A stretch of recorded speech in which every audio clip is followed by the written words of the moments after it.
This story begins with a brutal betrayal. An Suho, our protagonist, a skilled swordsman, was on his knees in front of a group of people he once called comrades. His body was trembling, and his arm showed clear signs of being poisoned. He coughed violently, his breath shallow and rough, and it didn't take long for him to realize this wasn't just any normal poison. It was something far more dangerous, possibly fatal. In front of him stood two of his teammates, and instead of helping him, they laughed. They actually found joy in watching him suffer. One of them, a warrior, sneered and said Suho should have joined their plan. But Suho had chosen a different path. He remained loyal to his duties as a public servant, stubbornly holding on to his morals instead of giving in to corruption. This team had just finished conquering one of the notorious 5 disaster gates, a place from where terrifying monsters emerged. But now, these bastards wanted to leave that gate open. They didn't want to finish the job.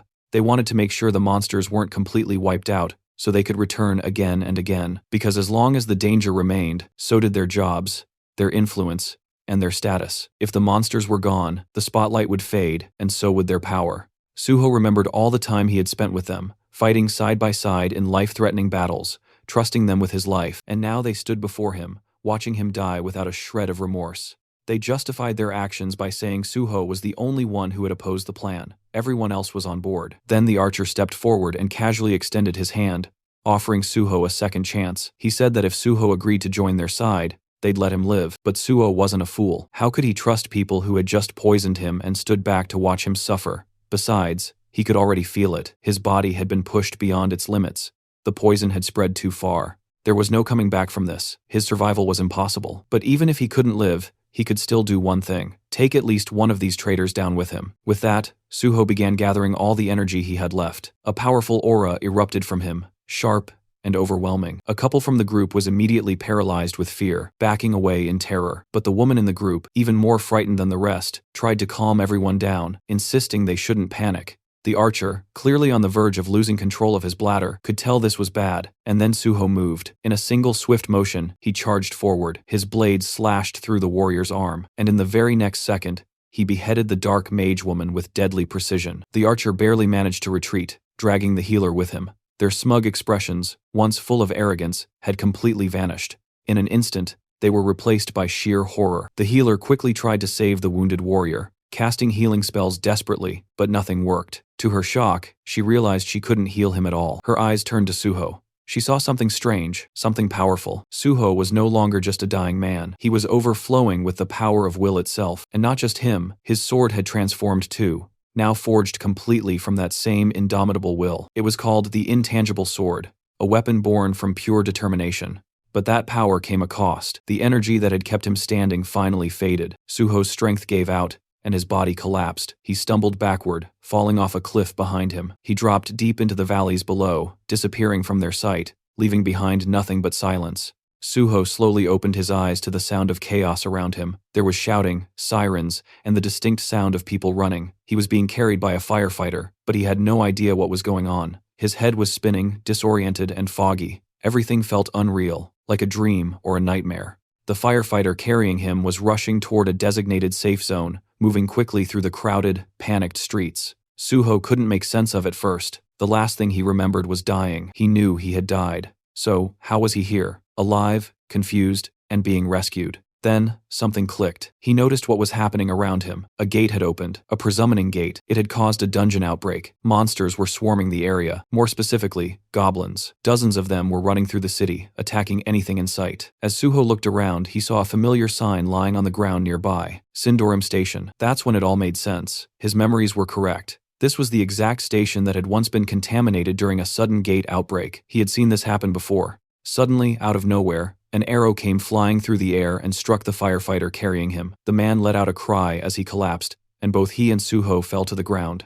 The goblins were getting closer. Despite the pain, the injured firefighter looked at Suho and told him to run. But Suho didn't move. Instead of escaping, his eyes focused on the axe the firefighter had been carrying. Without hesitating, Suho grabbed it, took aim, and hurled it with all his strength at an approaching goblin. The weapon flew through the air and struck the goblin cleanly, taking it down in a single blow. And then, right in that intense moment, something strange appeared in front of Suho. Floating text, just like a digital display. It was a system window. It congratulated him on his awakening. For a second, he just stared at it, stunned. It was exactly like before, exactly as he remembered. The system asked him to choose the class he wanted to pursue. Out of reflex, his finger almost moved to select warrior. It was instinct, but then he paused. No, this time he decided to delay his selection. Suho turned his attention toward the goblins, who were now cackling wildly, their screeches echoing across the battlefield. They looked completely unbothered, laughing like lunatics, as if victory was already theirs. But Suho wasn't amused. Without wasting another second, he launched himself straight into the horde.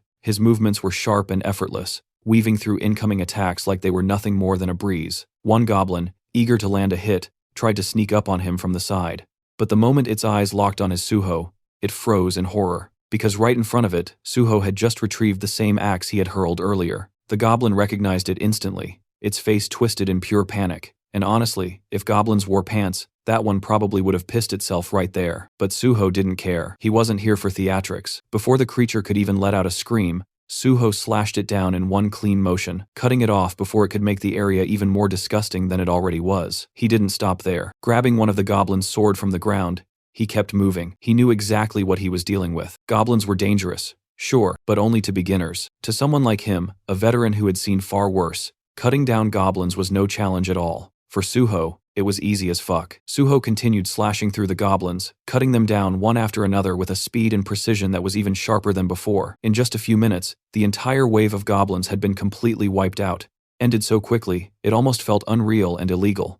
As the dust settled, Suho looked down at the sword in his hands. He realized how easily he had gotten carried away. In that moment, he wasn't calm or calculating. He had acted purely on instinct and emotion. And while that raw power was useful, he knew that during times like these, what he really needed was a cool head. But then again, if he wasn't mistaken, he had been brought back to the past for a reason. This was a second chance, a rare opportunity to start everything over from scratch, and he wasn't going to waste it. Suddenly, several system windows popped up in front of him, congratulating him for mastering multiple swordsmanship skills. But just then, something else caught his attention. The firefighter nearby was staring at him, clearly curious. The way Suho had fought didn't go unnoticed, and the man couldn't help but wonder if this guy is a player. Suho simply gave a slight nod in response and turned his focus back to the system. He had made up his mind about his class selection. He would become a healer. With that decision made, Suho walked up the firefighter and politely asked if he could take a look at his injury. The man looked a bit confused. Just moments ago, he had saved Suho,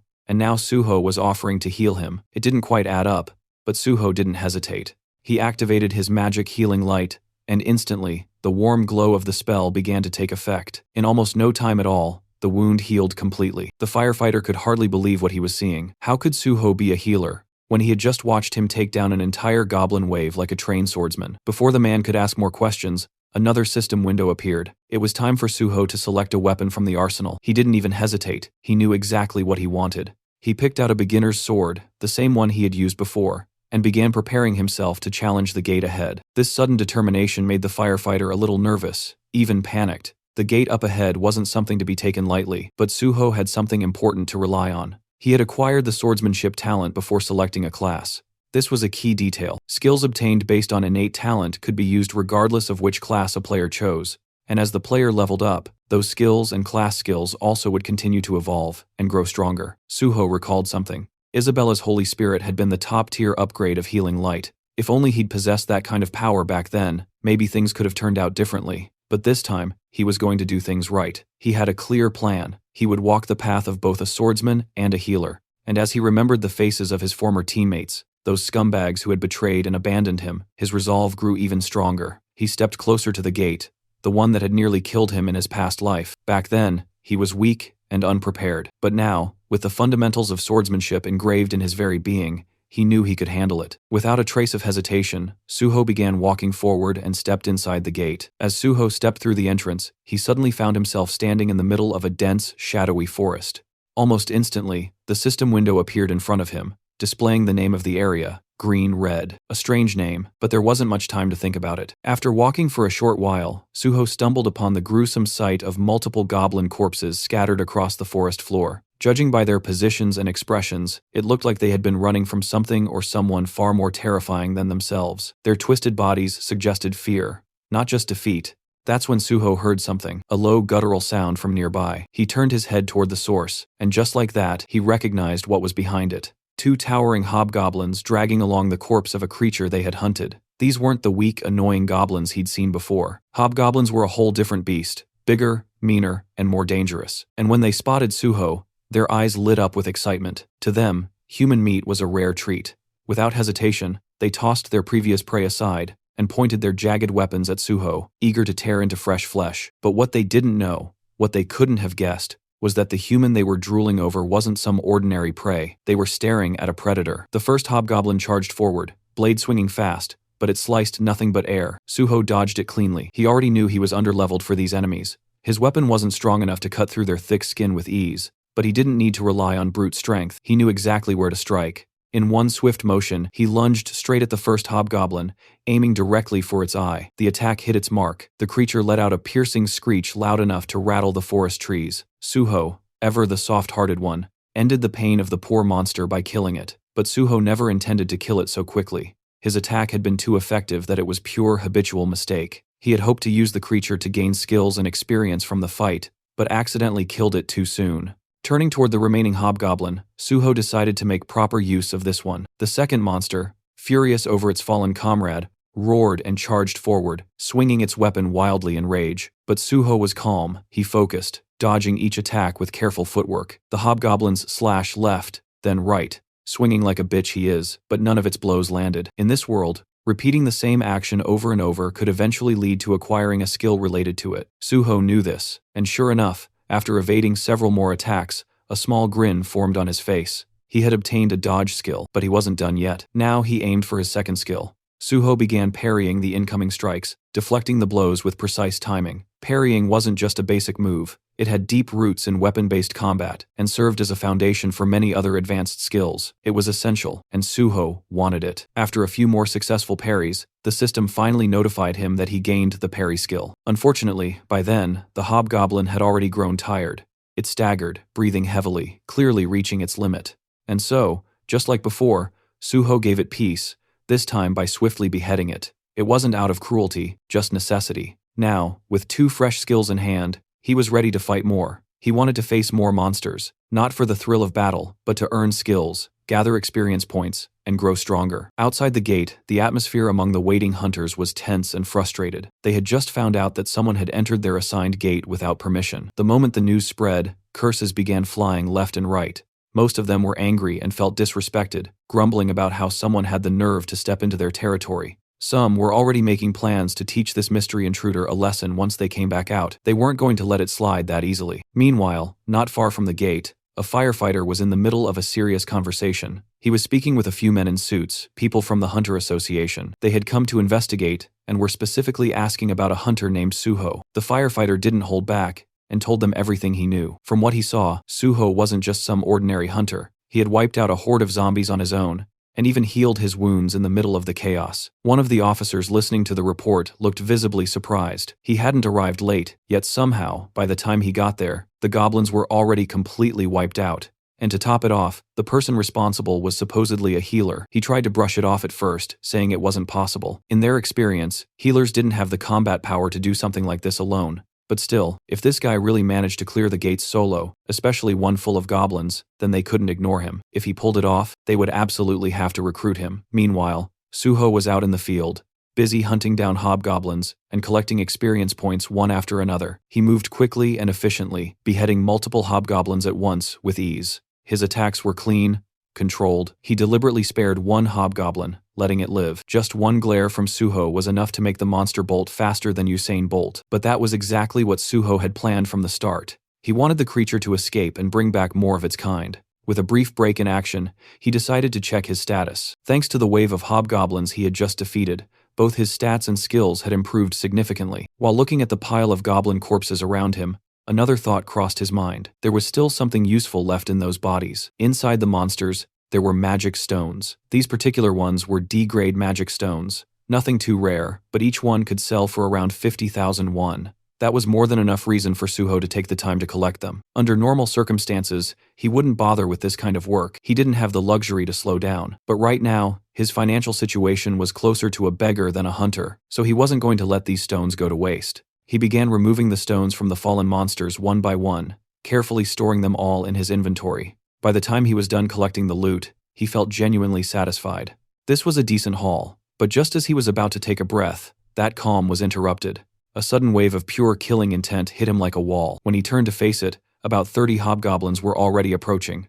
Leading them was the same monster he had let go earlier, the one that had fled in terror. And now, with the confirmation, the entire group charged towards Suho all at once. But Suho didn't panic. Instead, he leapt into the air like a ninja, moving with the speed and precision of a trained assassin. Within moments, several hobgoblins had already fallen, their heads rolling across the ground. His movements were sharp and effortless, like cutting through butter. Then, as if rewarding his efforts, the system notified him that he had leveled up. New stat points were added to his profile, making him even stronger than before. With that power-up in hand and enough experience gained, Suho decided there was no need to drag things out any longer. It was time to end this. He dove straight into the mob of enemies, slashing in every direction, clearing the horde with ruthless efficiency. At one point, a hobgoblin managed to charge him head-on, aiming to strike, but instead of fear, Suho's face lit up with excitement. He wasn't worried. If anything, he looked even more thrilled than before. The boss monster in this gate was a chief hobgoblin, and it was a level 20 enemy. As expected of a boss, it came charging in first, trying to land an attack, but it failed miserably. Right after that, a group of smaller monsters tried to pull a sneak attack from behind, but Suho, without even turning fully, reacted instantly and cut them down like it was nothing. That's when the boss monster switched tactics and used one of its skills, fear. The fear skill was nasty. It paralyzed the target and pushed them into a state of pure terror. The higher the skill level, the stronger its effect. And since this was a boss monster, that alone was enough of an explanation for how it could use such a powerful mental-type skill, even inside a low-level gate. The real problem was Suho didn't have any gear or skills that could protect his mind or resist mental attacks. At the moment, he had no way to directly counter it. The boss saw this as a chance to finish the fight and charged in to claim victory. But what it didn't know was that Suho wasn't some rookie. He was a veteran hunter who'd been through situations far worse. He knew exactly how to deal with this. Without hesitation, Suho gripped his blade tighter with his left hand and deliberately cut himself. The sharp pain snapped him out of the fear-induced paralysis. The moment his mind cleared, he parried the boss's incoming strike. Then, instead of focusing on the boss right away, Suho made a quick decision. He turned his attention to the smaller monsters first. Within seconds, he moved through the battlefield, slicing down every last one of them. In just a short burst of action, he wiped out all the hobgoblins inside the gate, leaving no enemies behind except the boss itself. Before going back to face the chief hobgoblin, he took a moment to heal the wound on his left arm. Now, with the distractions gone and his body back in shape, it was just him and the boss. One-on-one, no more interruptions. And from the look on the monster's face, it didn't seem all that confident anymore. The fight between the two had begun, and they exchanged blow after blow. Suho gave it his all, swinging his sword with determination. But because of his relatively low level, none of his attacks seemed to deal any serious damage to the monster. It was becoming clear that a head-on approach wasn't going to work. Realizing this, Suho decided to change tactics. Instead of aiming blindly, he drove his sword straight into the monster's thigh, targeting a weak spot to slow it down. In response, the monster activated its fear skill once again, hoping to paralyze Suho and gain the upper hand. But this time, it didn't work. Once a person overcomes fear, it loses its grip, and Suho had already faced it once and conquered it. Now that he was no longer affected, Suho focused all his attacks on that same spot. He slashed the injured thigh over and over again, relentlessly exploiting the weakness. After a few more precise and forceful hits, the boss monster finally collapsed to the ground, barely alive, clearly on the brink of death. But Suho wasn't finished yet. Instead of going for the final blow, he suddenly used his healing light, a skill meant to restore health, and he used it on the monster. The creature, already confused and half dead, was now completely thrown off. It couldn't understand why the human who had nearly killed it was now trying to heal it. Suho, on the other hand, was delighted. He had just realized he could keep the fight going. By repeatedly attacking and healing the monster, he could extend the battle and use it as training. Some time passed in this strange cycle: attack, injure, heal, repeat.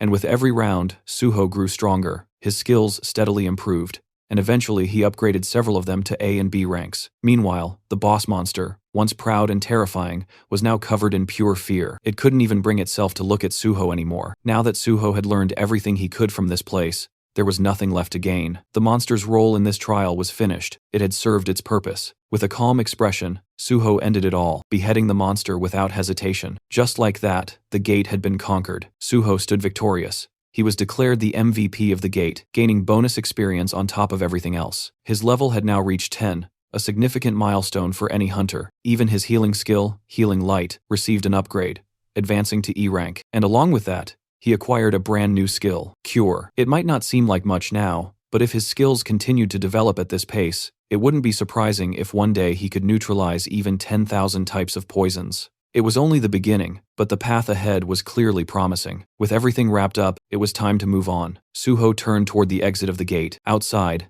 the atmosphere was tense. The gate had started to tremble slightly, causing people to whisper and wonder, had the gate been cleared? Then, before anyone could guess further, Suho stepped out. He walked out calmly and confidently, as if the chaos behind him didn't matter.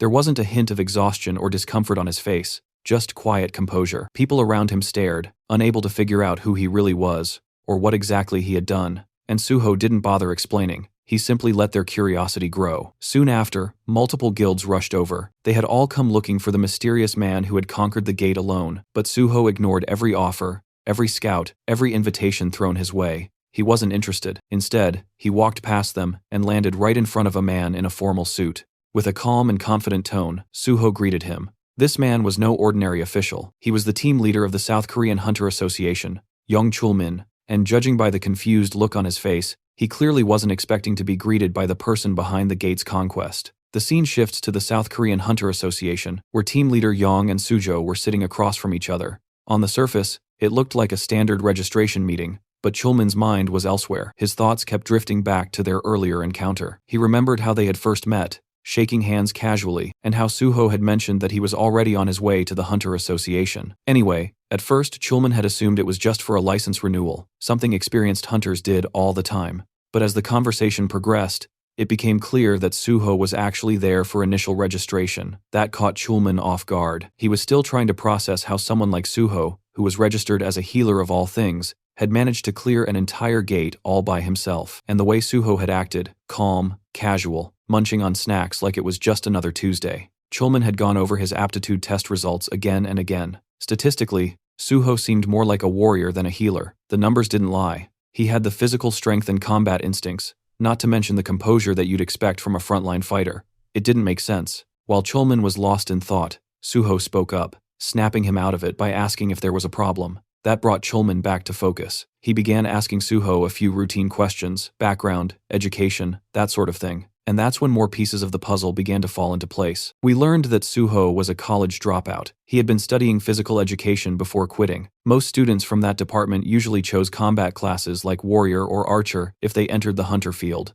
But Suho had gone in a different direction. He had selected the healer class, and the reason he just hated getting hurt. Then he went on to explain what had happened inside the gate. He described the sequence of events in a straightforward, almost detached way. Though he left out one key detail, the fact that it had all been far too easy for him. He simply said he fought to survive, and that was that. But when Suho casually mentioned Chief Hobgoblins, Chulmin stiffened. Something about that didn't sit right with him. Gates that produced Chief Hobgoblins weren't supposed to be easy. So Suho, noticing his discomfort, calmly opened his inventory. In the next moment, he dropped all the loot he had collected from the gate right onto the table. The items hit with a heavy thud, and Chulmin was caught completely off guard. His eyes widened in shock, and for a second, he almost panicked. These were the magic crystals Suho had collected after hunting hobgoblins. The smaller ones were from regular hobgoblins, while the larger, more refined one had come from the hobgoblin chief. Since Suho didn't really know their actual value, he politely asked the team leader if he could help get them processed. Even while trying to stay composed,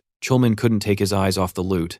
It was a good haul. Regaining his composure, he looked at Suho seriously and asked if he truly wanted to become a hunter. When Suho nodded, that simple agreement sparked real excitement in the team leader's eyes. Trying to steady himself again, Chulmin asked whether this decision was just made on impulse, but Suho responded with a calm smile and said, no, it wasn't impulsive at all. While Chulmin was still riding the wave of happiness from hearing Suho's answer, Suho shifted the tone slightly and began explaining his real reason. It wasn't about power or money, it was personal. He hated monsters, and he hated the gates they came from. As a child, he had lost his entire family during a gate shock. After that, he grew up in an orphanage completely alone. At first, he thought that killing monsters would help ease that deep frustration and pain inside him. But even after defeating several monsters, that knot in his chest never loosened. No matter how many he killed, the ache never went away. That's when he made a decision. He couldn't undo the past, but he could choose the kind of future he wanted to protect. He didn't want anyone else to suffer the way he did. He wanted to fight, not for revenge, but for safety, for people.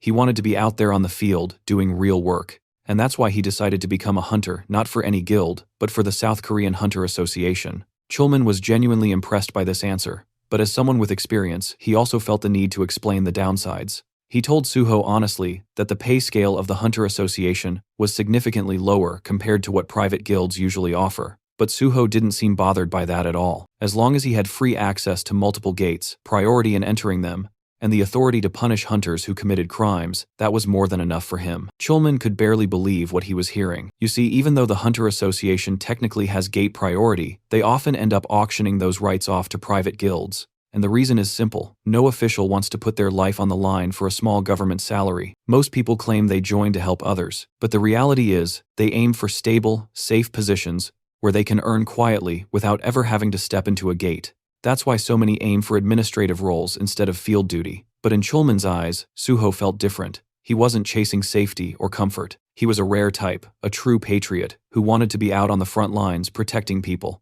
someone who genuinely believed in civil service. The happiness was so overwhelming that for a moment, Chulman felt lightheaded, but he quickly snapped out of it and got back to the task of handling the magic crystals. Now, to take the official hunter exam, one has to first pass an aptitude test, with both a written and a practical exam. Unfortunately for Suho, this year's registration period had already ended, and the exam was scheduled for tomorrow. But fortunately for Suho, he had brother Chulman on his side. Since Suho had managed to conquer an entire gate by himself, there was a good chance they could pull some strings and get special approval from the higher-ups. That part wasn't a problem. What had concerned Chulman, though, was the written test. Clearing that with only one day of preparation almost impossible for a regular person. But Suho, being Suho, was confident. To him, if you ever get the chance to do something, you take it. No matter the circumstances. The only issue, our boy was practically a beggar at this point. He didn't even have enough money to pay the exam registration fee. So, swallowing his pride, he asked if team leader Chulman could take care of the magic crystals for him. And Chulman, being the dependable guy he is, immediately took the task without a second thought.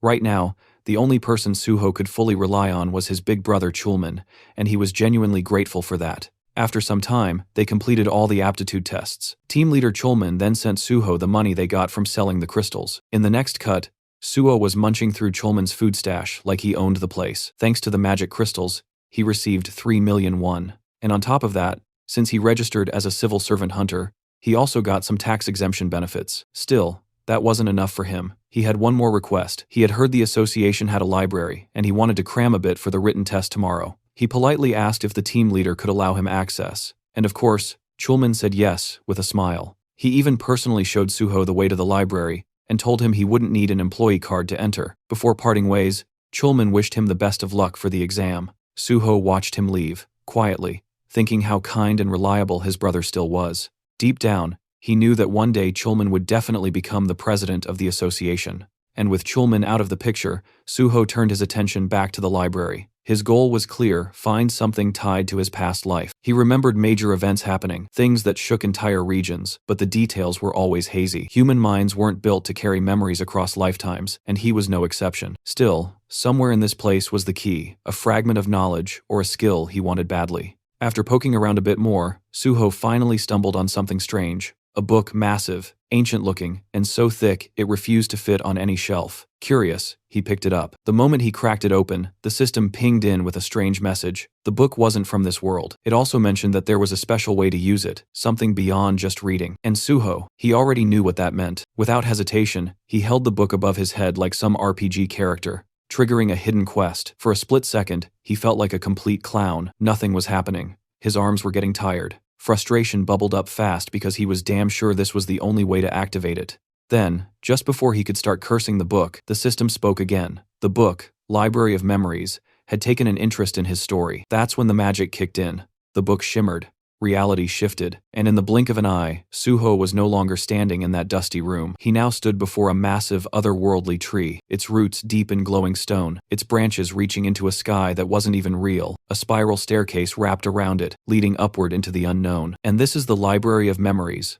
It's then revealed that the Library of Memories grants its user the ability to recall everything they've ever seen or heard, including painful or traumatic experiences. Normally, the human brain copes by forgetting, but once this ability is acquired, the user is burdened with flawless memory. The original owner of this skill was the manager of the Hexagon Guild, a former Korean Hunter Association employee. While studying in a library for a career change, she unintentionally gained this ability after using a book as a pillow just because lying face down was uncomfortable. Suho thinks about how lucky she was to stumble upon such a skill, and feels grateful to her for introducing him to it. He even plans to treat her a meal one day. The system window then prompts Suho to donate his own story to the Library of Memories. He considers how powerful the ability truly is. It could help him restore every memory he's ever had, especially since human recollections tend to fade and warp over time. Realizing its value, he decides that obtaining the skill is necessary to retain every detail with precision. A message appears, confirming his story has been accepted. Suddenly, a strong wind whirls around him, and the system announces that the Library of Memories is now accessing and recording his experiences. Suho starts floating in midair, surrounded by radiant texts. As a diagram materializes above the book, another message follows, stating that the Library of Memories has officially opened. It will store everything he's seen and heard, giving him access whenever needed, while also suggesting important information. Suho stares at his hand, sensing that the recording process feels a bit off, likely because this entire space is some kind of illusion. Now that he has the skill, he decides to try it out. He closes his eyes and revisits a previous battle. There, he sees himself severely wounded. The moment floods back with vivid emotions, and he feels the fury rise in him once again, confirming the memory's intense clarity. He sees the ones who betrayed him, people he now recognizes as selfish cowards who had delayed sealing the gate just to save themselves. He swears to never forgive or forget them. His consciousness floats among countless system windows. The memory unsettles him, and he wishes he'd chosen to recall something less painful. Then, out of nowhere, one system window shows a shocking notification. He's being given a chance to become stronger. As the first person to reach the realm of the transcendent, the system announces it's rebooting for player On Suho. He's left speechless as the world around him reverts to normal. A thought crosses his mind. Could it be that the system really sent him back in time? He remembers having once reached the state of unity with the Divine Sword, and obtaining the first SS rank skill. But now, as the first to attain transcendence, he's being given a new opportunity, something no one's ever experienced before. Suho starts to realize that his return to the past might not be just a coincidence. In the next moment, he arrives at a certain place by taxi. As he steps out, he reflects on how meaningful this second chance really is. Now he has an opportunity to prevent the disasters that once struck him and to handle the unpredictable gates that had caused countless casualties. Determined to tackle these gates faster than before, he reminds himself that every second matters. He soon arrives at a huge building nexus. Standing before it, he's impressed by its sheer size and acknowledges that this is the biggest private hunter academy in the country. He also sees it as a place where he can make good money to secure his future. With firm resolve, he heads inside. A cheerful receptionist greets him and asks the reason for his visit. Suho responds that he wants to meet Director Kim Soo. The receptionist, surprised, asks if he has an appointment. Suho says no, but insists it's important. He simply asks her to pass along a message. The solo conqueror of the Syndrome Station pre-catastrophe gate is here. The scene shifts to the director's office,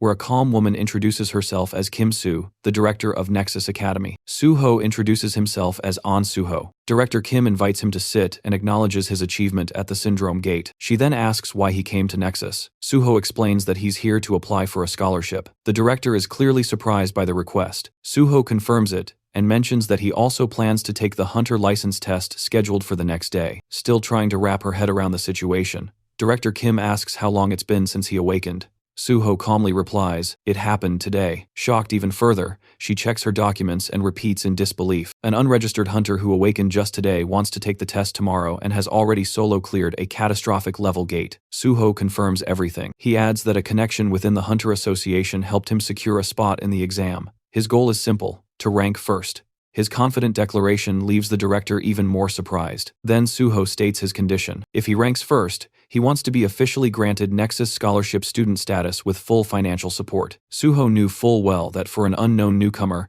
reaching the top wouldn't be easy. But he wasn't some beginner. He was a battle-hardened veteran who had cleared countless gates. Whether anyone else believed him or not didn't matter. That choice was up to them. Director Kim recognized that clearing such a dangerous gate alone was no small feat. Still, she reminded him that the hunter test was a completely different matter, with an average pass rate of less than 20%. Suho made it clear if he didn't get first place, they could ignore him and cancel the scholarship deal entirely. Intrigued, Director Kim asked why he chose Nexus instead of more prestigious academies like Hexagon or Prime. Suho answered bluntly. Despite being the biggest academy, Nexus had hit a rough patch in recent years. It hadn't produced a single top-ranking student, and that had hurt its reputation and admissions. Silently, Director Kim acknowledged the truth. Nexus was in desperate need of success, and no current student had shown any signs of becoming a breakout talent. If Suho really did take first place, Nexus would gain the most from spotlight. His proposal in that sense was perfectly timed. Still, the director couldn't help but wonder what kind of person makes such a bold offer with that much confidence. Curious, she asked how much money he was expecting from the scholarship. Suho responded by asking about the rewards for becoming the top student.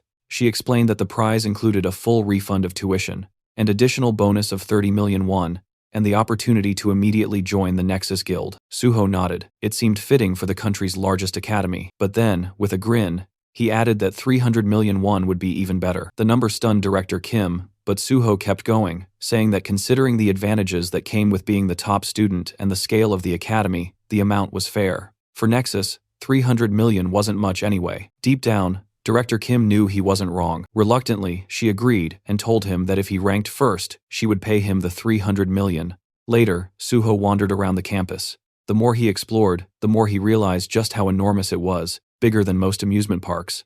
Once enrolled, he wouldn't be missing anything. The staff members showing him around chuckled proudly, explaining that Nexus was the largest academy in all of South Korea. Suho noticed the guide looked tired, and figured they'd probably been woken up just to give him a tour. Feeling slightly guilty, Suho thanked him for showing him around so late. The guide smiled, saying it was the least he could do for someone so important. Then, Suho spotted someone training alone on the playground. Curious, he asked if that person was a student. The guide nodded, saying that student trained every night at this hour, and was the most hardworking student in the academy. Suho was intrigued. The student's name was Daehan. The guy called out to him, reminding him to take care of his health, to which Daehan replied with a smile, saying he had to push himself harder since he was already in his 3rd year. Suho recognized him instantly. In his past life, he had teamed up with Dawn for raid missions. Back then, Daehan had been the nation's top tanker, famous for his unmatched endurance and defensive capabilities. It had been unfortunate when pure tankers lost their place in the meta over time, but now seeing Daehan wielding an axe instead of a shield, Suho realized Daehan still hadn't unlocked his real potential. This was a perfect opportunity. He could guide Daehan now and eventually recruit him into the Great Hunter Association. The guide introduced the two of them. After a brief greeting, Suho asked if Daehan intended to use the battle axe as his main weapon. Daehan confirmed it. Suho then asked why he chose that particular weapon. Daehan explained that since he aimed to be a frontline fighter, his instructors had suggested the axe, saying it matched well with his build. The guide chimed in, adding that few weapons could rival the battle axe in sheer destructive force. Suho asked if Daehan had only trained with the axe. Daehan admitted he had. He called himself a slow learner and said trying out multiple weapons felt like a waste of time. It had taken him 2 years just to get somewhat decent with the axe, and even now, he didn't feel particularly skilled with it. Suho silently analyzed the situation and understood the real problem. It wasn't that Daehan lacked effort, but that the axe simply didn't suit him. It wasn't a matter of dedication, it was a case of poor direction. If his progress hadn't improved early on, he should have switched weapons. Suho found it surprising that even the top academy in the country missed something this obvious. He suggested a different mindset. Since players would eventually receive stat adjustments, it made more sense to pick a weapon that felt natural to them. With skill correction effects, proficiency could rise quickly, but true performance in battle relied on knowledge and experience. In Daehan's case, the battle axe was clearly a mismatch. While it delivered heavy hits, the long cooldowns made users vulnerable, and considering Daehan's large frame, it became even harder to protect him effectively. When Daehan heard this, he was taken aback. He'd spent the last 3 years training with an axe. Suho acknowledged his dedication, but pointed out that Daehan's real strength might be in tanking. He advised Daehan to try using a kite shield on his left arm and a one-handed blunt weapon in his right hand. According to Suho, this setup would significantly enhance Daehan's overall combat effectiveness.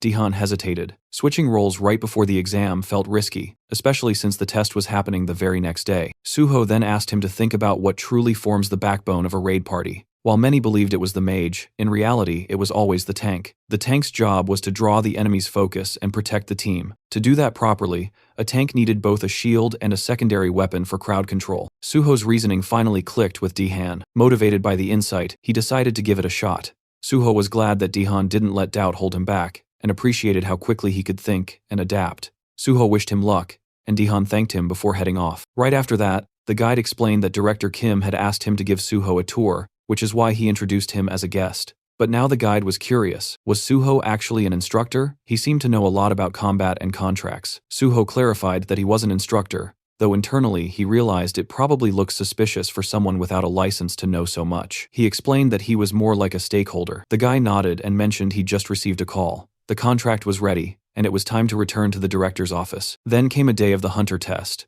The area in front of the association building was packed with examinees, all armed with swords and ready to earn their hunter licenses.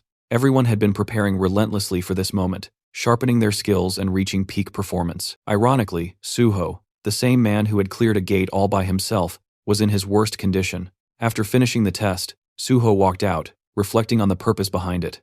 It had been organized because of concerns over possible doping, but in his opinion, those measures didn't mean much. Most cheaters didn't use drugs, they used skill buffs. During the test, one woman in particular, and several others, had shown magic levels no one at level 5 should naturally have. The system then notified Suho that his magic sensing ability was far sharper than most. He had fully mastered the skill of magic detection. Thanks to that, Suho found it easier to notice oddities. Although nothing had been officially reported, he could already tell that many were cheating using buffs. He knew it was time to put an end to this. Looking at Chulman, Suho felt grateful to have at least one honest person around. As he walked in the hall where other candidates were discussing their tests, he couldn't help but feel like he'd unintentionally become a cheater himself. Chulman walked up and asked how the test went. Suho replied that he was confident he'd pass, but then asked why Chulman was there. Chulman explained that he was helping out since the association was always short-staffed. He'd also heard that this written test was the hardest one yet, but Suho's confidence was impressive. Suho responded that he believed he had solved it,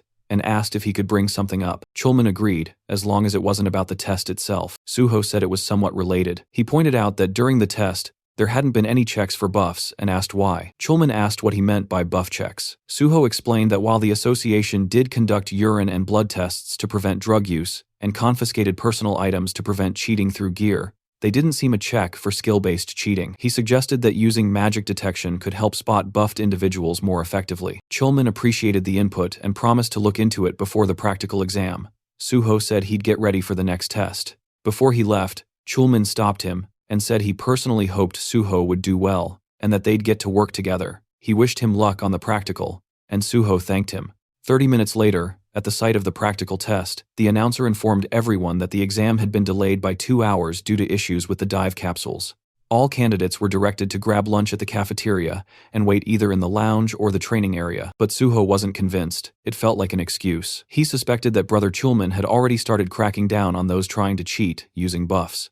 Moving swiftly, just as he'd expected, with 1,200 candidates and a pass rate of under 10%, spotting cheaters could easily bring that rate down to 7%. Anyone who passed under those conditions would undoubtedly be top-tier talent. Suho decided to observe the other candidates to spot anyone who might be worth keeping an eye on. Just then, voices caught his attention. One man was challenging another to a match. The second guy snapped back, telling him to back off and stop picking fights, but the first guy clarified that he only wanted to spar, joking that the other was afraid his lack of skill would be exposed. Annoyed, the second man shoved him and told him to stay out of his face.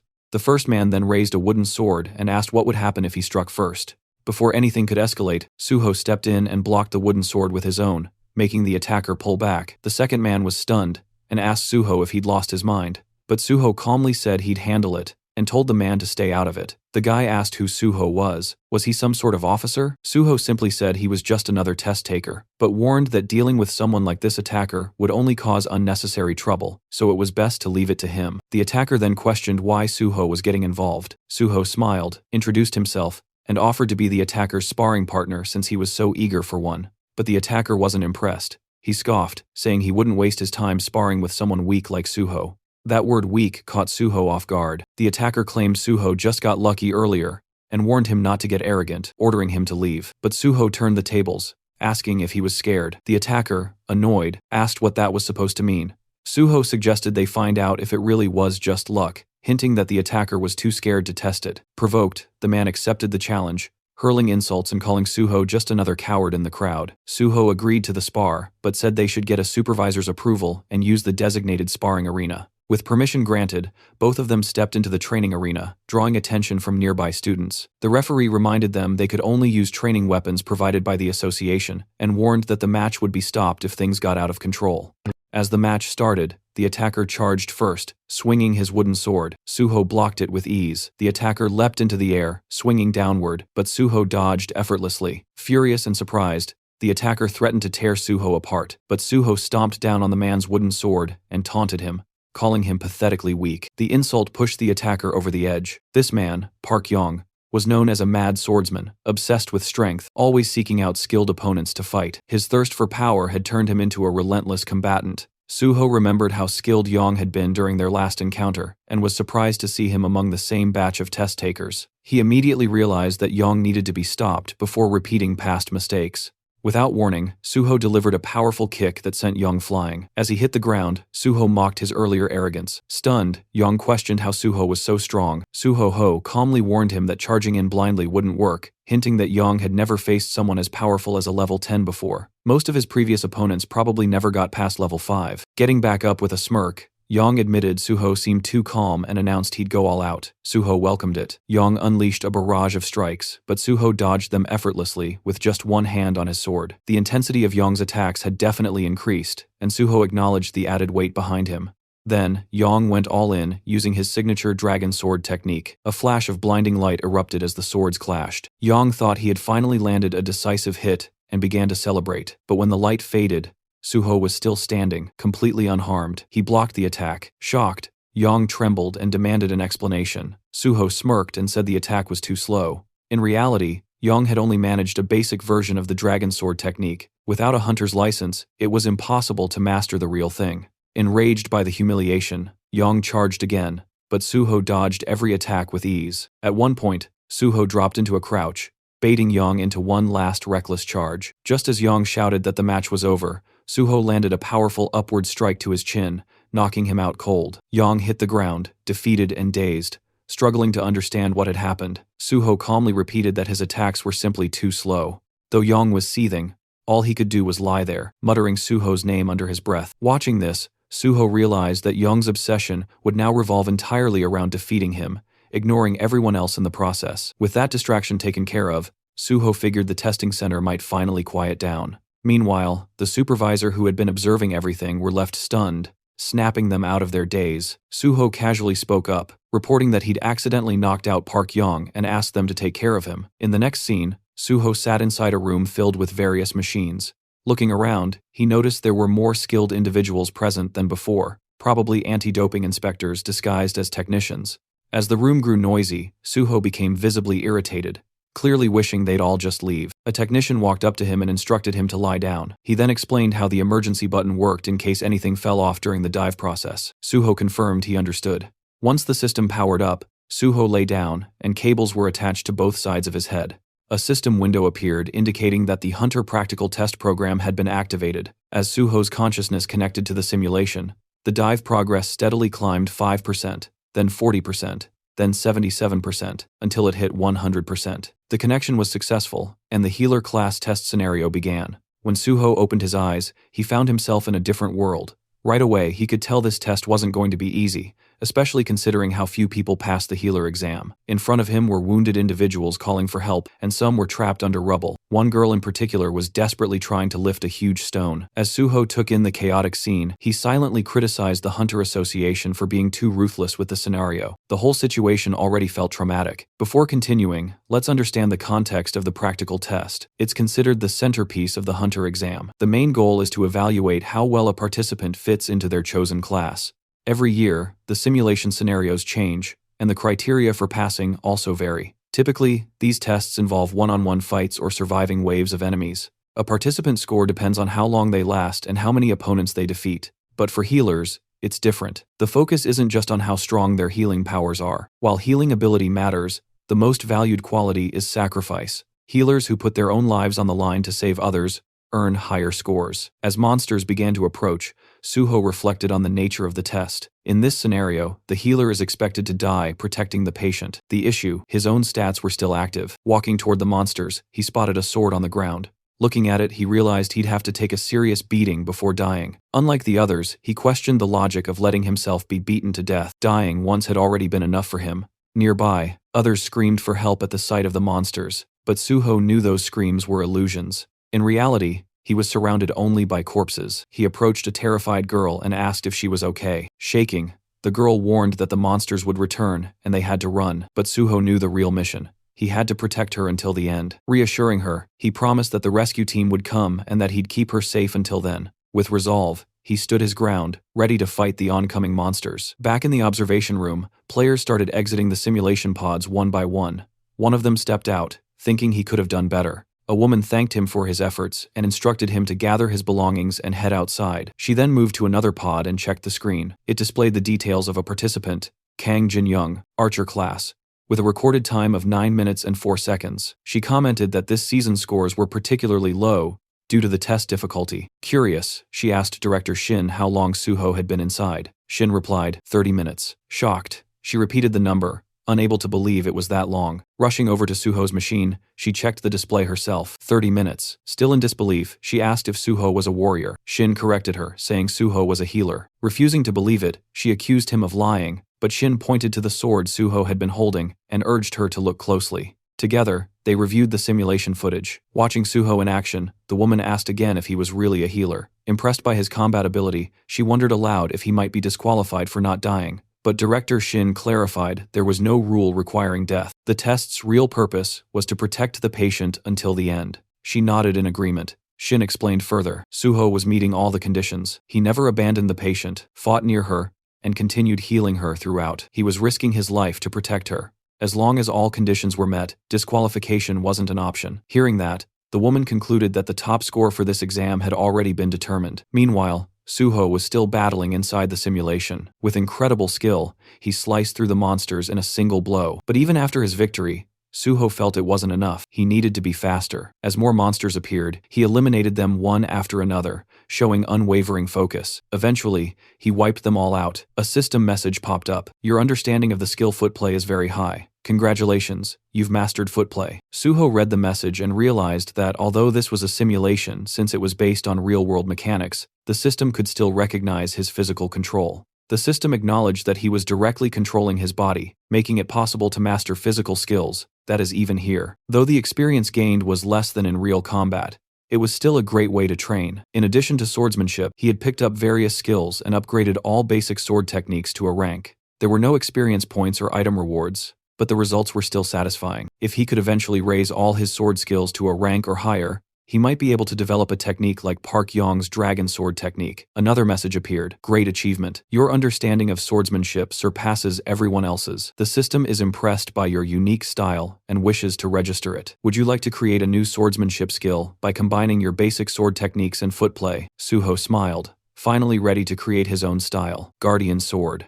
A confirmation window appeared, asking if that would be the official name. Suho confirmed. Another message congratulated him for his supreme mastery and recognized the creation of a new unique swordsmanship skill, Guardian Sword S. This new ability boosted the effects of all his sword and footwork skills by 50%. As a reward for this great achievement, the system awarded him 10 bonus stat points and expressed its hope that Suho would continue walking the path of the sword. A final message confirmed he had unlocked Sword Mastery S, a privilege granted only to those with deep understanding of swordsmanship. This lifted all restrictions on learning and using sword techniques, enhanced all sword-related abilities by another 50%, and removed any limitations tied to sword use. Suho quietly thought back to his past life. Back then, it had taken him over 10 years to reach this level of skill. But now, thanks to the knowledge he carried from that life, he had progressed much faster. He recognized how much his value had grown. Turning his focus to the exam, he recalled that the number of monsters was predetermined, and he couldn't help but wonder how much effort had gone into preparing the whole thing. With all his objectives completed,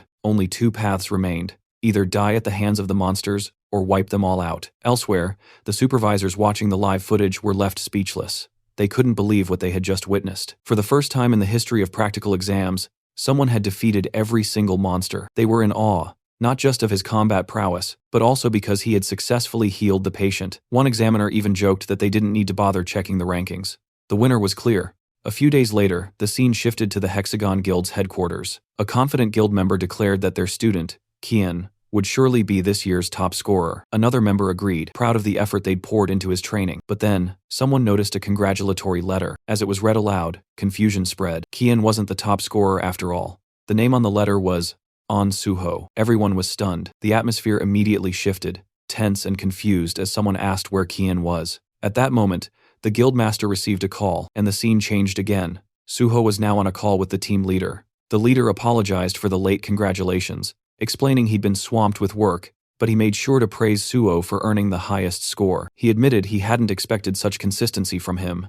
Suho responded humbly, saying it was all thanks to the team leader, though the leader quickly deflected the credit, saying Suho's achievements were entirely his own doing. He also pointed out that Suho's exceptional performance had helped expose a number of cheaters who were illegally boosting their skills. This would lead to tighter rules in future exams, which he saw as a positive outcome. Then the team leader cautiously brought up a question. Was Suho still interested in joining the Great Hunter Association? Suho replied that although he might stay with the guild a bit longer, his ultimate goal hadn't changed. He still intended to join the association. The team leader appreciated his clear answer and said he'd reach out once the recruitment or testing schedule was ready. Suho agreed with a smile. Before ending the call, the leader reminded Suho to eat properly and look after his health, and Suho returned the same kind words. After the call ended, the team leader glanced down at something in his hand and quietly reminded himself to eat too. Back on Suho's side, he paused for a moment. Something about the leader's tone lingering in his mind. It fell off. He wondered if everything was all right. Just then, his phone rang again. Suho checked the caller ID and seemed to know who it was. He answered and introduced himself. The caller was Kim Soo, who congratulated him on his success and confirmed that payment had already been sent according to their agreement. Suho acknowledged her efficiency, praising how professional her large guild was. Then came her proposal. She invited Suho to join the Nexus Guild, promising benefits better than anything other guilds could offer. Curious, Suho asked how far they were willing to go. Kim Soo assured him that she'd do everything possible to match his expectations. As a top student and scholarship recipient, she said adjusting the contract terms would be no problem. She even suggested meeting in person to finalize the deal. Suho, however, politely declined for now, mentioning he had personal plans that day. He promised to review his schedule and get back to Earth soon. Still, he did hint that considering he was a Nexus scholarship recipient, it would be logical to join Nexus over any other guild.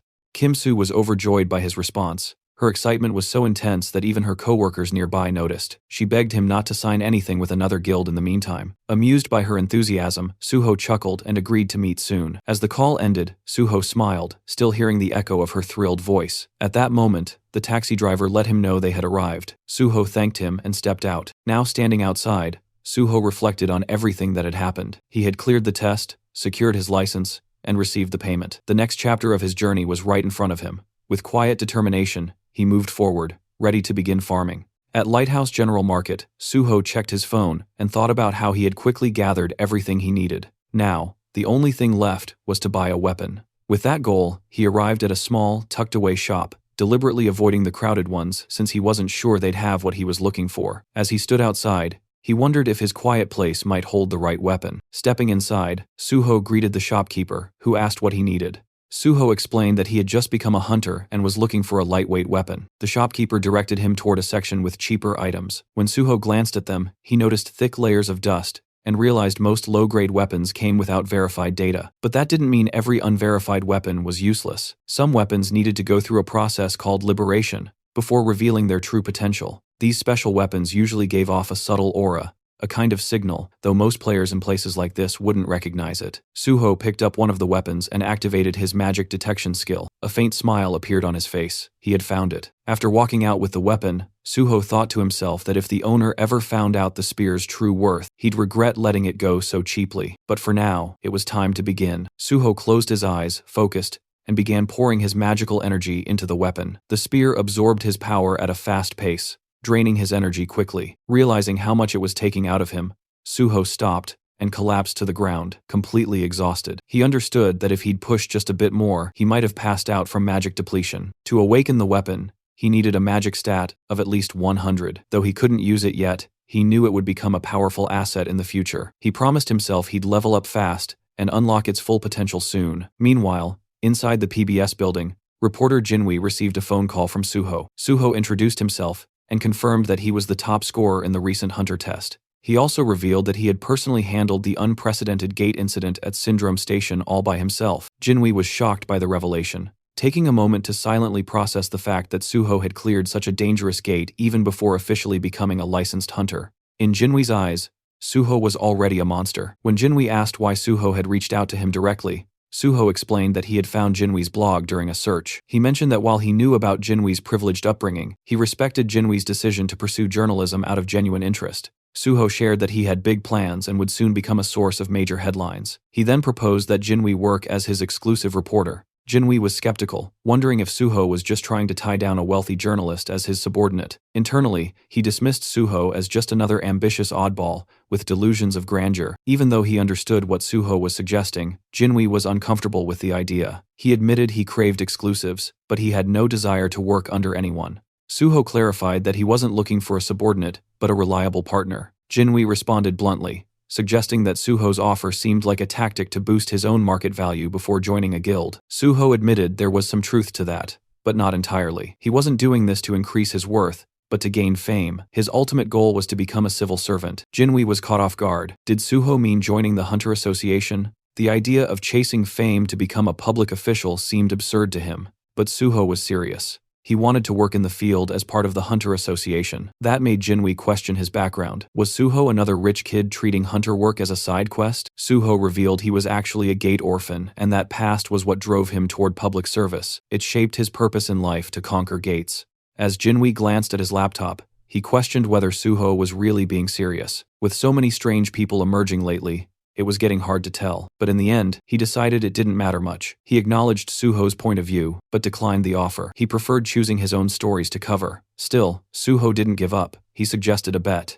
Curious, Jinwei asked what kind. Suho proposed to earn Jinwei's trust by proving himself as a hunter. He announced he would attempt to clear the Tower of Challenge alone that very day. Jinwei was stunned. That tower was infamous. Clearing it was considered impossible even for a full party. Doing it solo sounded downright insane, but Suho was confident that if he pulled it off, it would be enough to convince Jinwei. If he succeeded, he wanted Jinwei to become his personal and exclusive reporter. Suho remembered the Jinwei from his past life, a top-tier broadcaster from PBS, famous for his pride and elite background. He'd gained popularity as a journalist who never took requests. Yet, in Suho's previous life, they had teamed up many times thanks to Jinwei's sharp reporting and rare influence over public opinion. But that same brilliance made him dangerous to others, like a thorn, always in someone's side. Eventually, Jinwei got caught up in political conflicts, was forced into early retirement, and eventually disappeared from the scene. This time, Suho silently vowed to prevent that fate. During the call, Suho made his proposal. If he could conquer the Tower of Challenge solo, Jinwei had to become his personal reporter.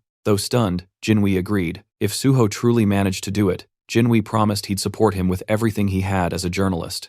The call ended with Suho confidently declaring, it was time to begin. After the call, Jinwei starts feeling irritated, thinking Suho is seriously driving him nuts. He keeps dwelling on Suho's sudden and unexpected request, confused about where it even came from. Even though he's clearly annoyed, he doesn't completely hate the idea. Something about the proposal feels genuine, and Suho doesn't seem like the type to scam anyone. Caught between frustration and curiosity, Jinwei mutters to himself that he's really losing it. Still, he shrugs it off, thinking it's a harmless gamble. If it turns out real, great. If not, no big deal. The scene shifts to the Tower of Challenge. Suho stands at the entrance showing his hunter license to the gatekeeper. The man notices Suho came alone and warns him. Solo entry is allowed, but it's risky. Judging by Suho's license number, he assumes Suho just passed his test. The gatekeeper suggests teaming up since even the lower levels often lead to injuries or worse. But Suho insists on going in alone.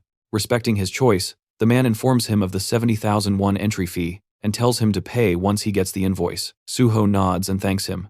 As he steps forward, the gatekeeper shouts after him to be careful and retreat if things get too dangerous. Suho simply gives a nod and walks inside. While walking, Suho reflects on the Tower Challenge. It's widely known as a training ground for players below level 20. This public gate is government-maintained and meant to help players grow stronger. Now that his level has been reset, there's no better place to start over. As he pushes the door open and steps in, the system immediately announces his entry. It tells him that he can give up any time, and if he declares withdrawal, he'll be teleported back to the entrance instantly. Suho summons his sword just as the system triggers the beginning of the first floor challenge. A slime monster appears and launches an attack. While fighting, Suho notices the monster's large size and surprising speed, which momentarily catches him off guard.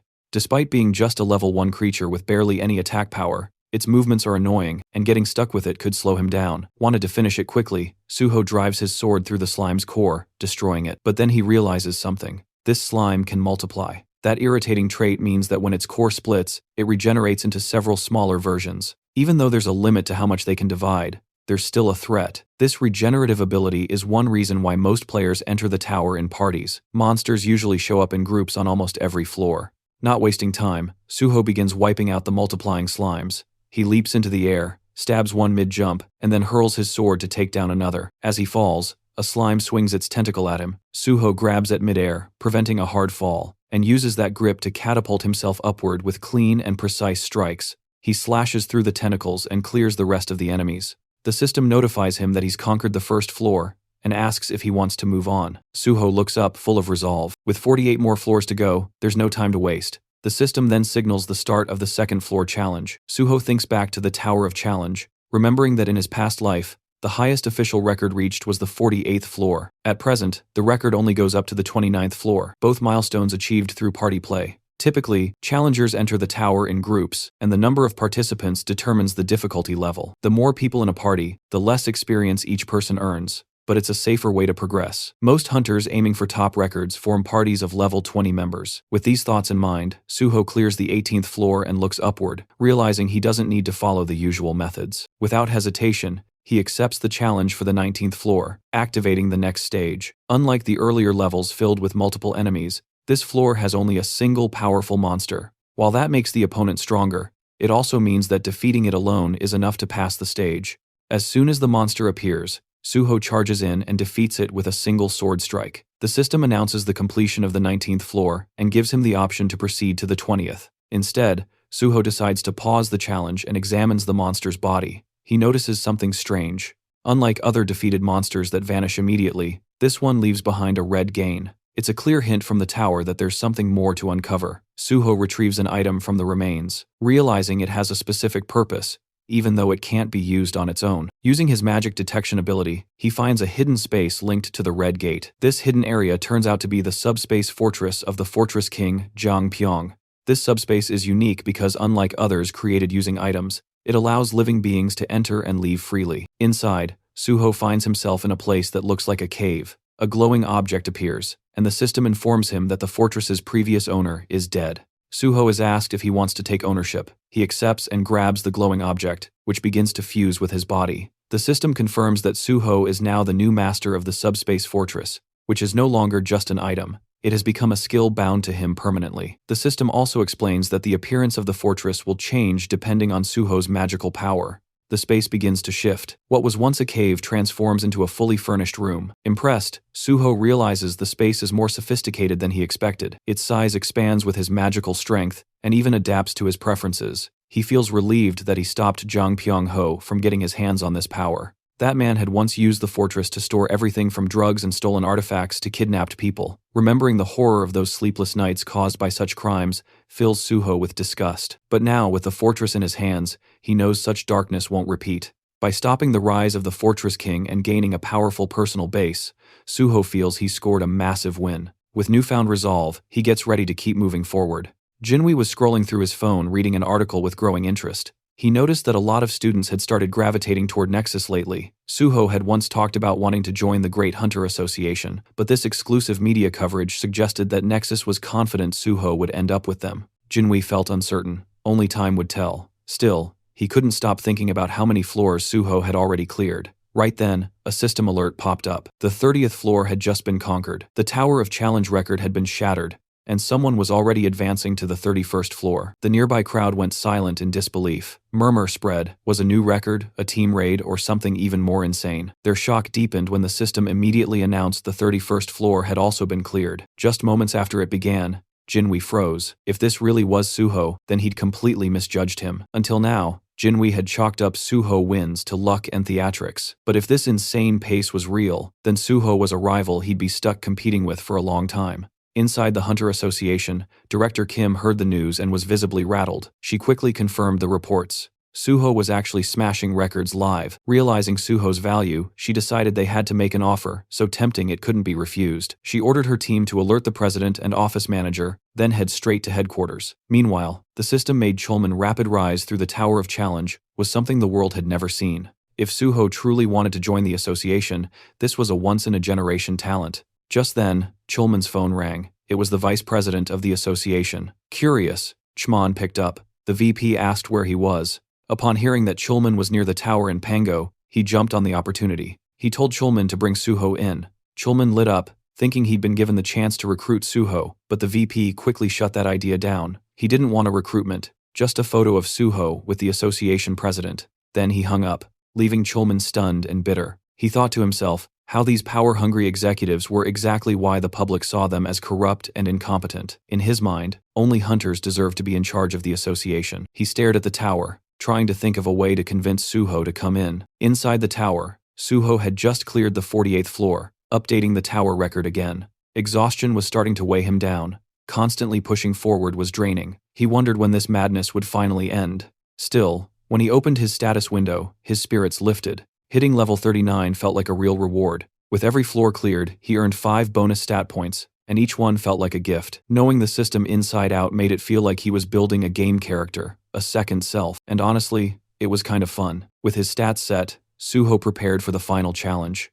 The 49th floor had begun. A glowing crystal appeared in front of him, and from it emerged the final boss, a tower dragon, level 49. Suho stared at it, immediately recognizing how broken this thing was. Even without pure blood traits, just being a dragonborn made it absurdly powerful. It made him question if this floor was ever even meant to be beaten, but Suho knew why he was here. He wasn't going to hesitate. Gritting his teeth, sword in hand, he charged at the final boss with full resolve, ready to end this. Suho moved in to confront the dragon, ready to attack. In response, the dragon launched its own assault, forcing Suho to leap into the air to evade it. While airborne, he quickly noticed something important. For a beast of its enormous size, the dragon was shockingly fast. Suddenly, a dark aura leaked from its claws, creating a powerful pulling force that dragged Suho straight toward its jaws. Right before he was sucked in, Suho grabbed the dragon's mouth, hoisted himself over its head, and slammed his sword down with all his strength. The dragon roared furiously and tossed its head so violently that Suho was flung away, forcing him to retreat to safety. As he caught his breath, Suho realized something concerning. His strongest strike hadn't even left a scratch. All he had managed to do was annoy the creature. The dragon then smashed the ground with overwhelming power, sending deep cracks tearing through the floor. Suho ducked behind a large rock, silently grateful for his high stats. Without them, the shockwave would have killed him instantly. He quickly understood that although the dragon's level wasn't unbelievably high, its natural traits made its body absurdly durable. Standard attacks were useless. He needed to target its weak point, the reverse scale. Since this dragon wasn't level 100 yet, it likely couldn't completely hide that scale. After scanning its body, Suho spotted the vulnerable point near its tail. Without wasting a second, he charged in and struck the rock-hard scale with all his might. The dragon howled in agony, and a system notification appeared. The tower dragon had entered a rage after its weakness was hit. Suho left his sword lodged deep in the reverse scale, knowing the fight wouldn't end quickly. Dragging this battle out would only make it more dangerous. He channeled even more power, pushing the blade deeper. Enraged, the dragon unleashed its fear-based ability. Suho's body froze as he slipped into a hallucination state. The system confirmed he had fallen under fear. He tried to cure himself, but the system informed him that such a high-level fear couldn't be removed. Before the dragon could crush him with its tail, Suho opened the entrance to his subspace and vanished inside. He immediately chugged a purification potion. The system confirmed the potion's effects as the hallucinations vanished.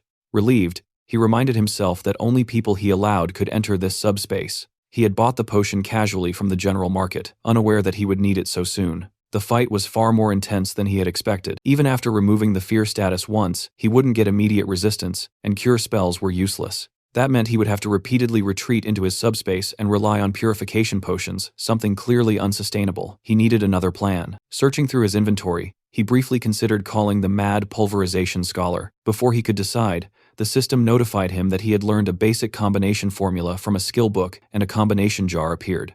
Understanding its significance, he placed 3 unusual items into the jar: the unknown thief's socks, the unknown minstrel's instrument, and the unknown cleaner's broom. The jar began its fusion process. Suho knew that combinations using absolute formulas always succeeded. Many so-called trash items actually held hidden value. The process ended successfully. A rare treasure had been created. First Mumu, a ring formed from a basic level formula. Suho also gained 10 bonus stat points for creating a first-ever item. He understood that first-time items were usually S grade or above, and this one was S+ because it was a growth-type item. He equipped the ring, and the system instantly bound it to him. Suho remembered that in his previous life, he had missed the chance to obtain first Mumu because the mad pulverization scholar discovered it first and made the recipe public. This time, Suho had claimed it for himself. With the extra stats, he opened his status window and added 4 points to his magic stat, raising it to 100. The system congratulated him. His magic stat had turned red, an achievement he had never reached before level 50. Earlier, he had thought purple status would take forever, but now, it felt fully achievable. Purple required 700 points. Still a long journey, but he was confident he could reach it. After finishing his stat allocation, Suho summoned his familiar old spear and began infusing it with magic.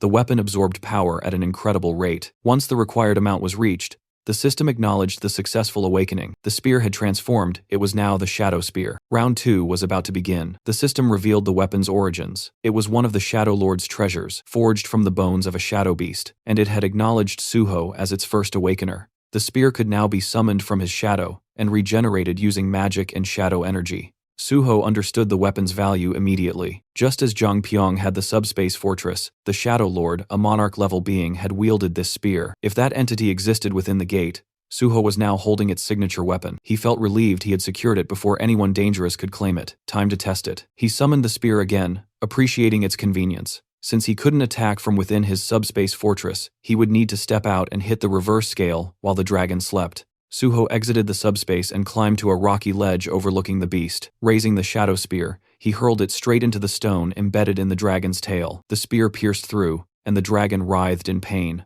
Suho jumped down as the system announced the dragon had entered another enraged state. It unleashed dragon fear, but Suho instantly retreated back into subspace, avoiding all status effects. His hit-and-run tactics continued.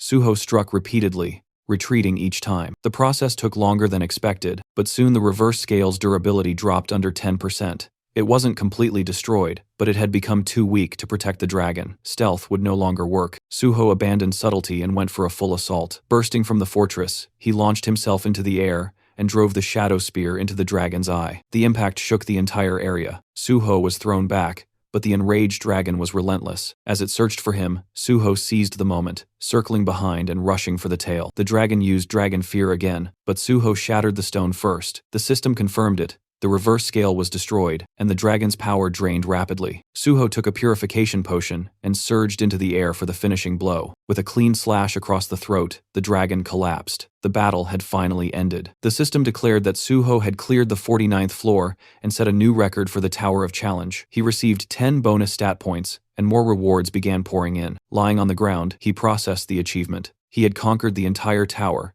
something neither past nor present versions of himself had ever done. For reaching level 40, he gained a new skill, Healing Spirit, an area of effect healing ability that, once mastered, could cover an entire battlefield. The evaluation wasn't done yet. Recognizing the difficulty of his feat, the system rewarded him with dragon blood. Suho was shocked. This was the signature power of Yoma, the monster player. So this was where Yoma had obtained it from the Dragon Mountains. The system explained that inheriting dragon blood granted a dragon's power depending on how far the user pushed themselves. Before Suho could summon the Shadow Spear again, the system alerted him. The weapon was reacting to the tower dragon's shadow. It absorbed the shadow entirely, undergoing another transformation, Shadow Spear Plus. A hidden function called Shadow Devour, not even listed in the original description, had grown stronger. Part of the weapon's consciousness had awakened. Suho checked the updated stats and was stunned. Shadow Binding and Shadow Regeneration had both risen from A rank to S rank. Shadow Binding could now rip out a target's shadow and immobilize them, while Shadow Fangs tore the shadow apart,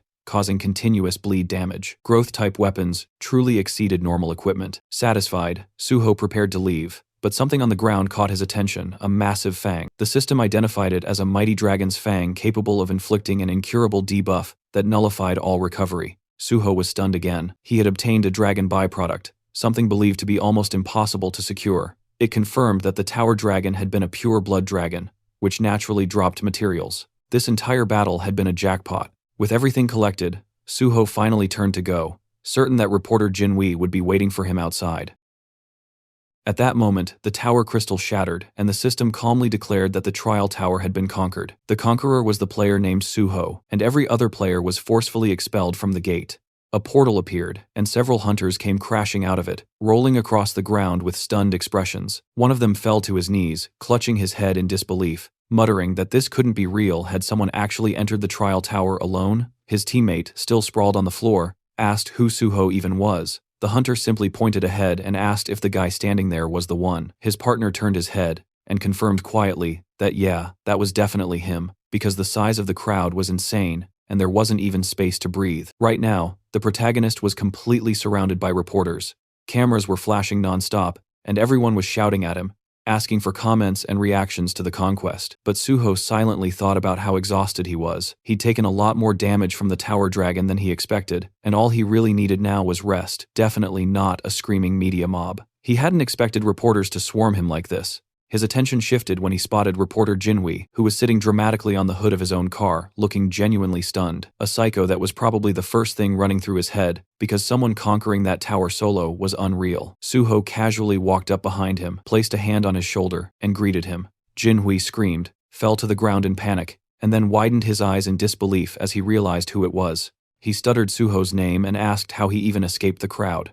Suho smiled lightly and said he slipped away. He explained it like he'd just executed some secret ultimate stealth technique and vanished without leaving a single footprint. Extending his hand forward, Suho asked why Jinhui still didn't trust him. The reporter slowly reached out, looking at him like he was insane, and asked if he knew he sounded crazy. Suho calmly answered that if Jinhui really didn't trust him, then he should just tell him, and Suho would adjust accordingly. Jinhui got up, dusted himself off, and said that if he didn't trust him, he wouldn't have helped him this far, then hurriedly told him to jump into the car before the press noticed. Inside the moving car, Suho received a call from team leader Chulman. He congratulated him for clearing the trial tower, and admitted he wanted to thank him face to face, but Suho had disappeared too fast for that. Suho thanked him politely, and said he had been hiding because he was tired. Chulman laughed and said Suho always exceeded expectations. He asked if Suho was still in Pangyo and if he wanted to meet up. Suho explained that a friend picked him up, then asked if there was anything specific he wanted to discuss. Chulman admitted there wasn't anything particular unless Suho could stop by the association,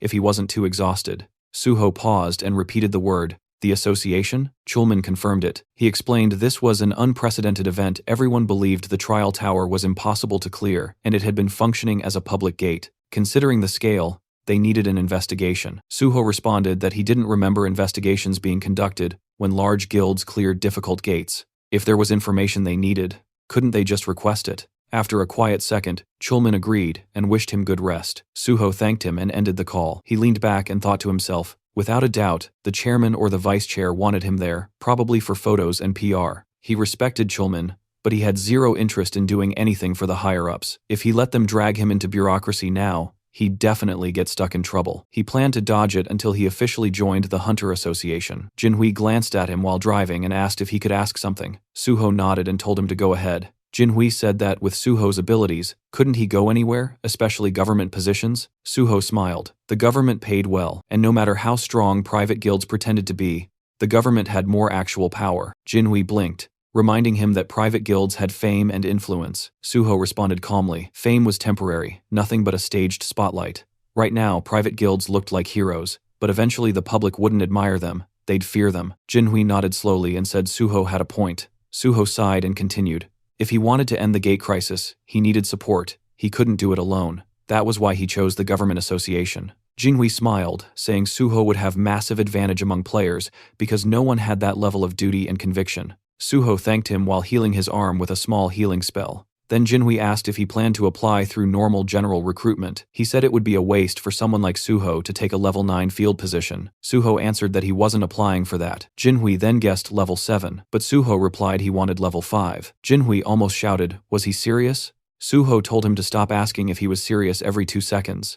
Jinhui looked at him curiously and said of course he wanted to know why it was natural. Suho smiled lightly and said he'd explain it, but Jinhui better not write it in the article. And also, he should keep his eyes on the road.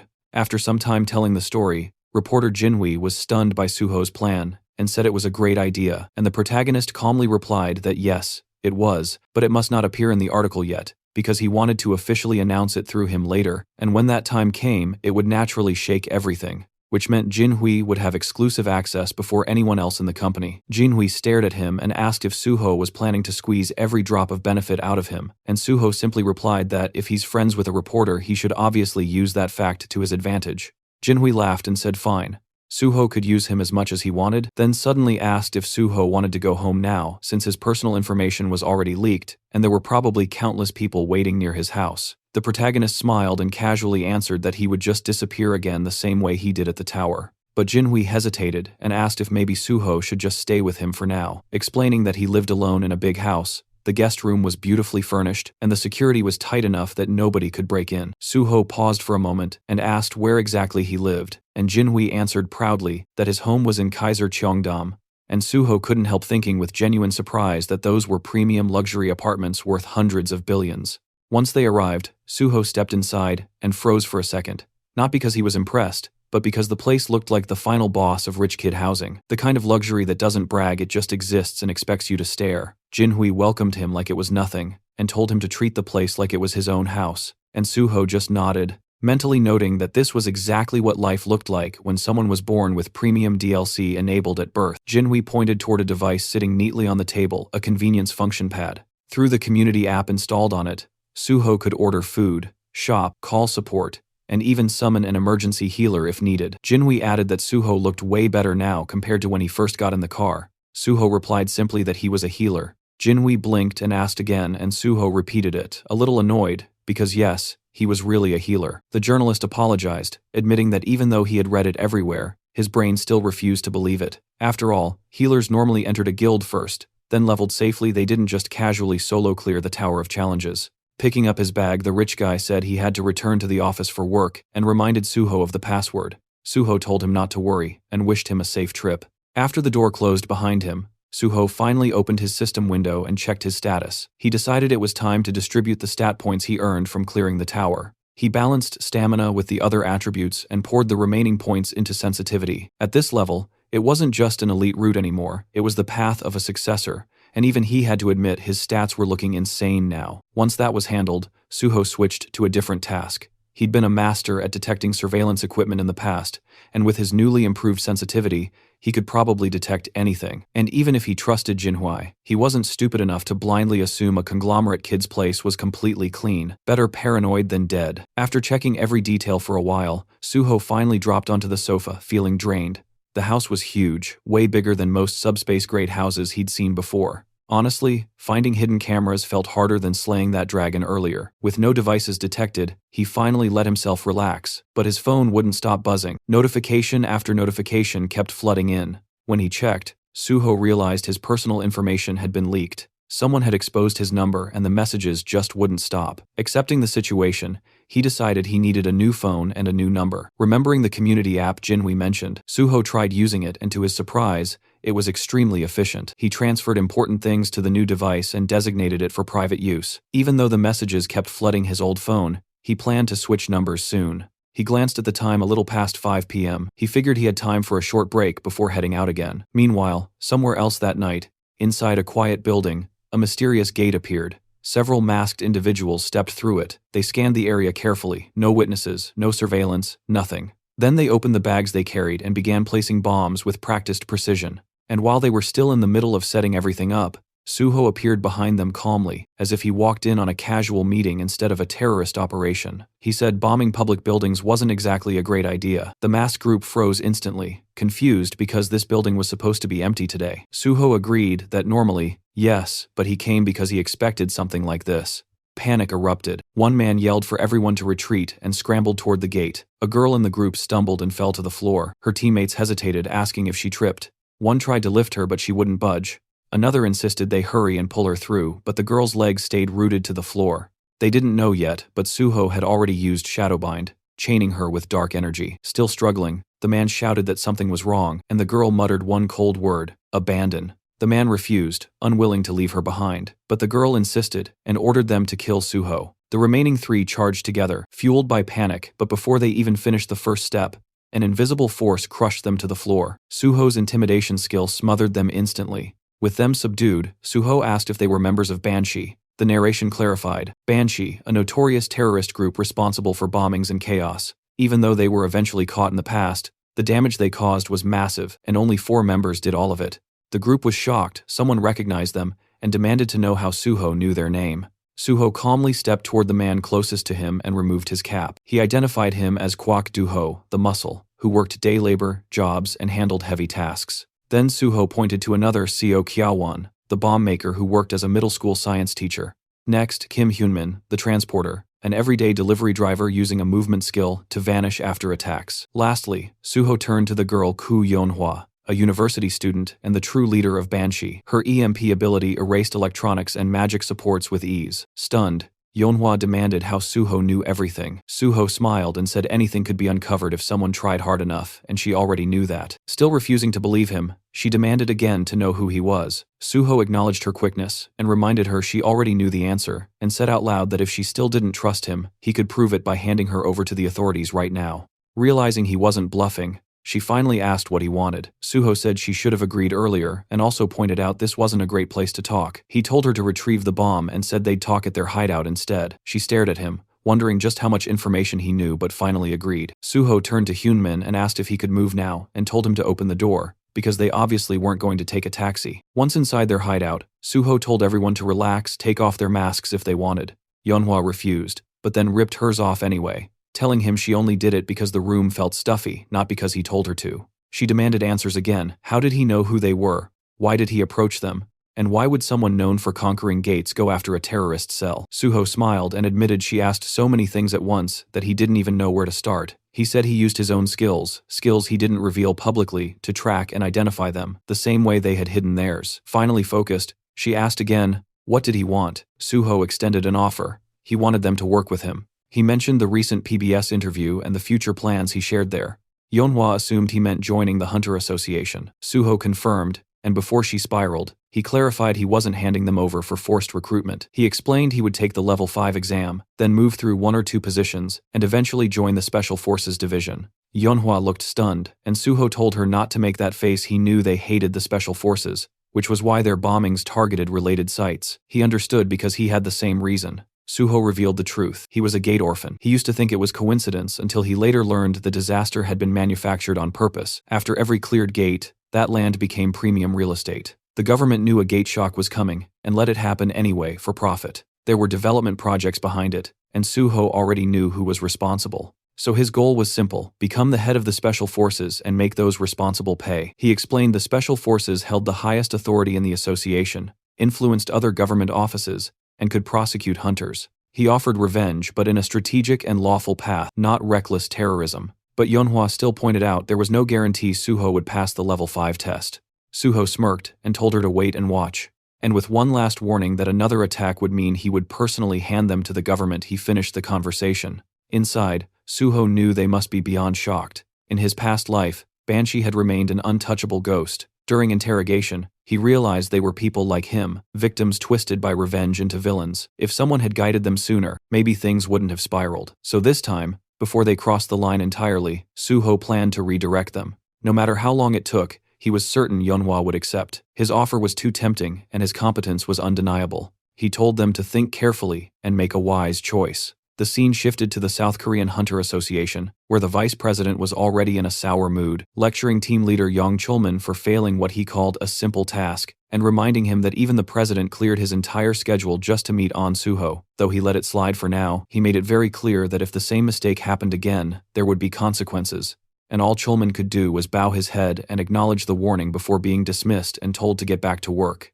The moment he stepped outside, he exhaled in exhaustion, thinking about how long he had been sitting there, listening to complaints, and how, for a second, he genuinely considered quitting everything and joining a civilian guild. But then he reminded himself why he joined the Hunter Association in the first place, and that after surviving so much, enduring one more miserable moment wasn't impossible, so he whispered to himself to stay strong. That was when P. Song-yeol, the head of the Special Investigation Department, suddenly appeared and placed a hand on his shoulder, and Chulman, already irritated, wondered why he had to run into this person right now. Trying to act normal, he forced a polite tone and asked what the chief was doing here, and Pai responded in his usual playful attitude, saying he heard that his cherished team leader Yang was getting an earful again. He even complimented Yang's patience for enduring the old man's constant nagging, but Yang immediately took the blame, saying everything was his fault. As they walked together, Pai shifted the conversation and brought up rumors about Suho supposedly causing problems, but Chulman clarified that Suho wasn't exactly causing trouble, though yes, the story was spreading fast. Pai noted only a handful of people were aware, and then casually offered his help. When Chulman asked what he meant, Pai gave him an absurd suggestion: just accuse Suho of something, drag him in for questioning, and clear things up later, because according to Pai, it was all about making the process look clean and controlled. If Suho was summoned,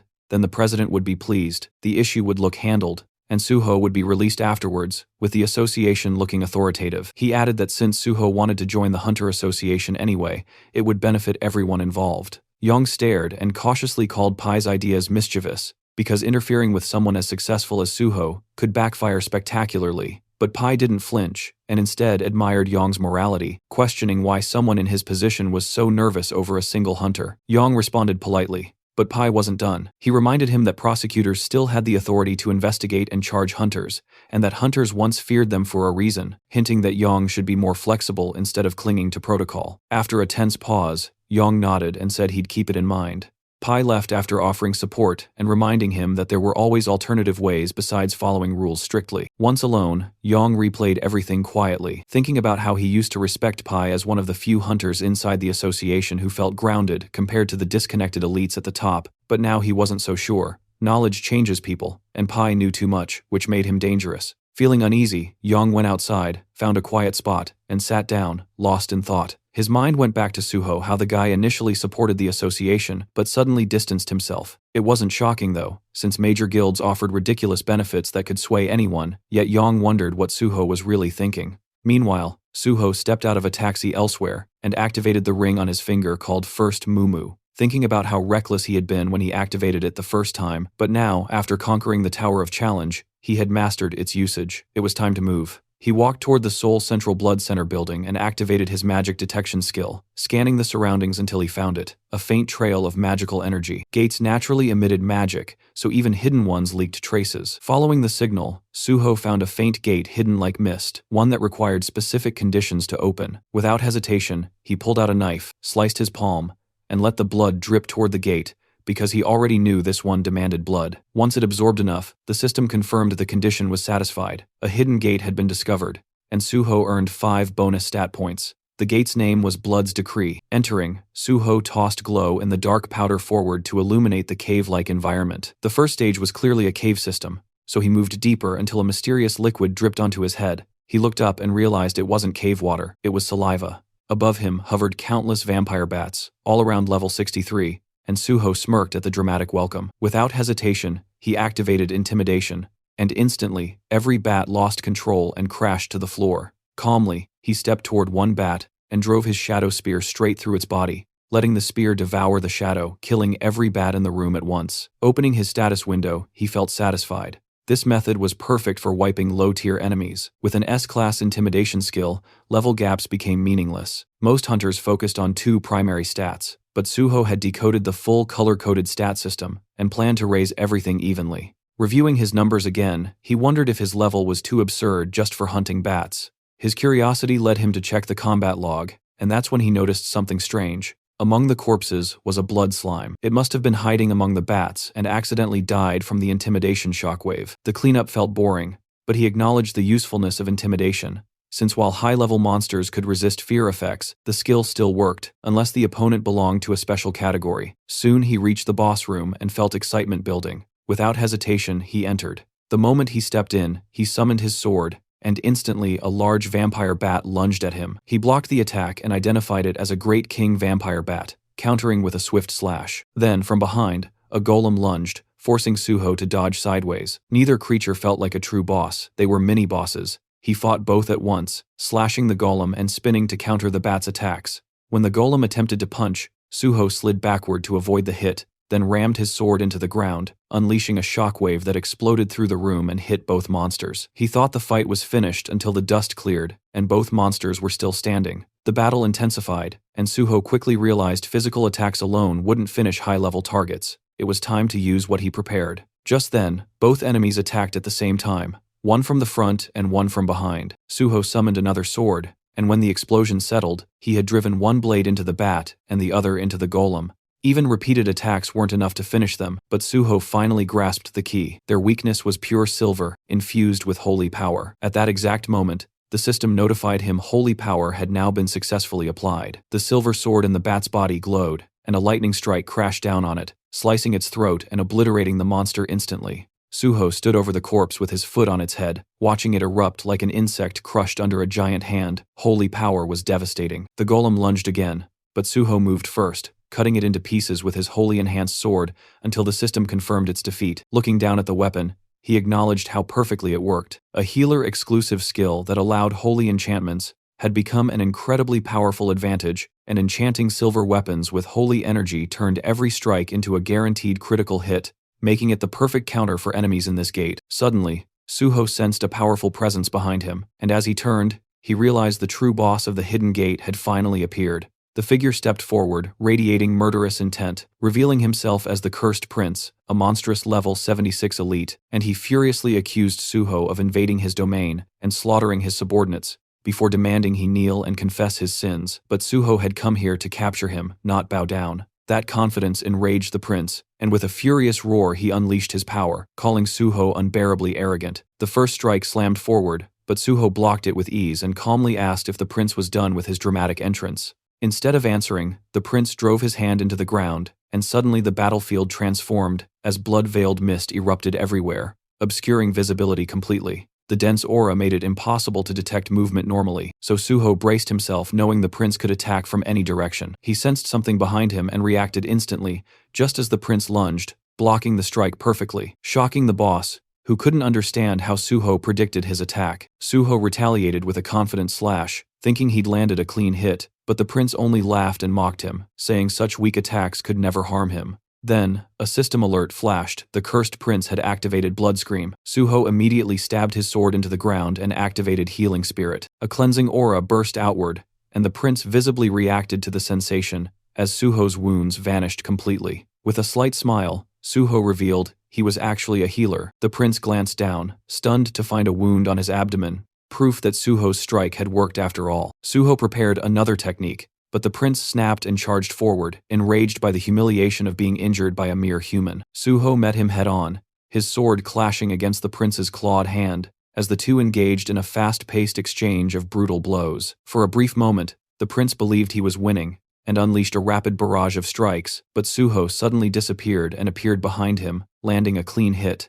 Blood poured from the prince's mouth as he stumbled backward, and Suho immediately rushed in to continue the assault. Refusing to retreat, the prince activated more power and charged directly back, and the two collided with massive force, sending shockwaves across the battlefield. When they landed, the scene changed instantly. The Cursed Prince's head separated from his body and rolled across the ground. Suho approached casually and crouched next to the severed head, mocking how easy the win was until the head suddenly lunged forward and bit his hand. The still-living prince cursed Suho inside his mind, demanding his blood, and promising to enslave him. With pure disgust, Suho ripped the head off and threw it aside, thinking the prince was basically a mosquito biting without warning. Then the system announced the start of kin conversion. Suho collapsed to the ground as blood rapidly drained from his body, dizziness and a pounding headache overwhelming him, while a violent thirst clawed at his throat. Inside his mind, the prince declared it was already too late, but Suho told him to shut up, refusing to listen. As the conversion continued, Suho reminded himself that to gain the vampire trait, synchronization had to reach a certain threshold, and once it did, he needed to purify the infection instantly with holy water. When kin conversion hit 50%, Suho believed he was close to acquiring the trait, and reached for the bottle only for it to suddenly shatter.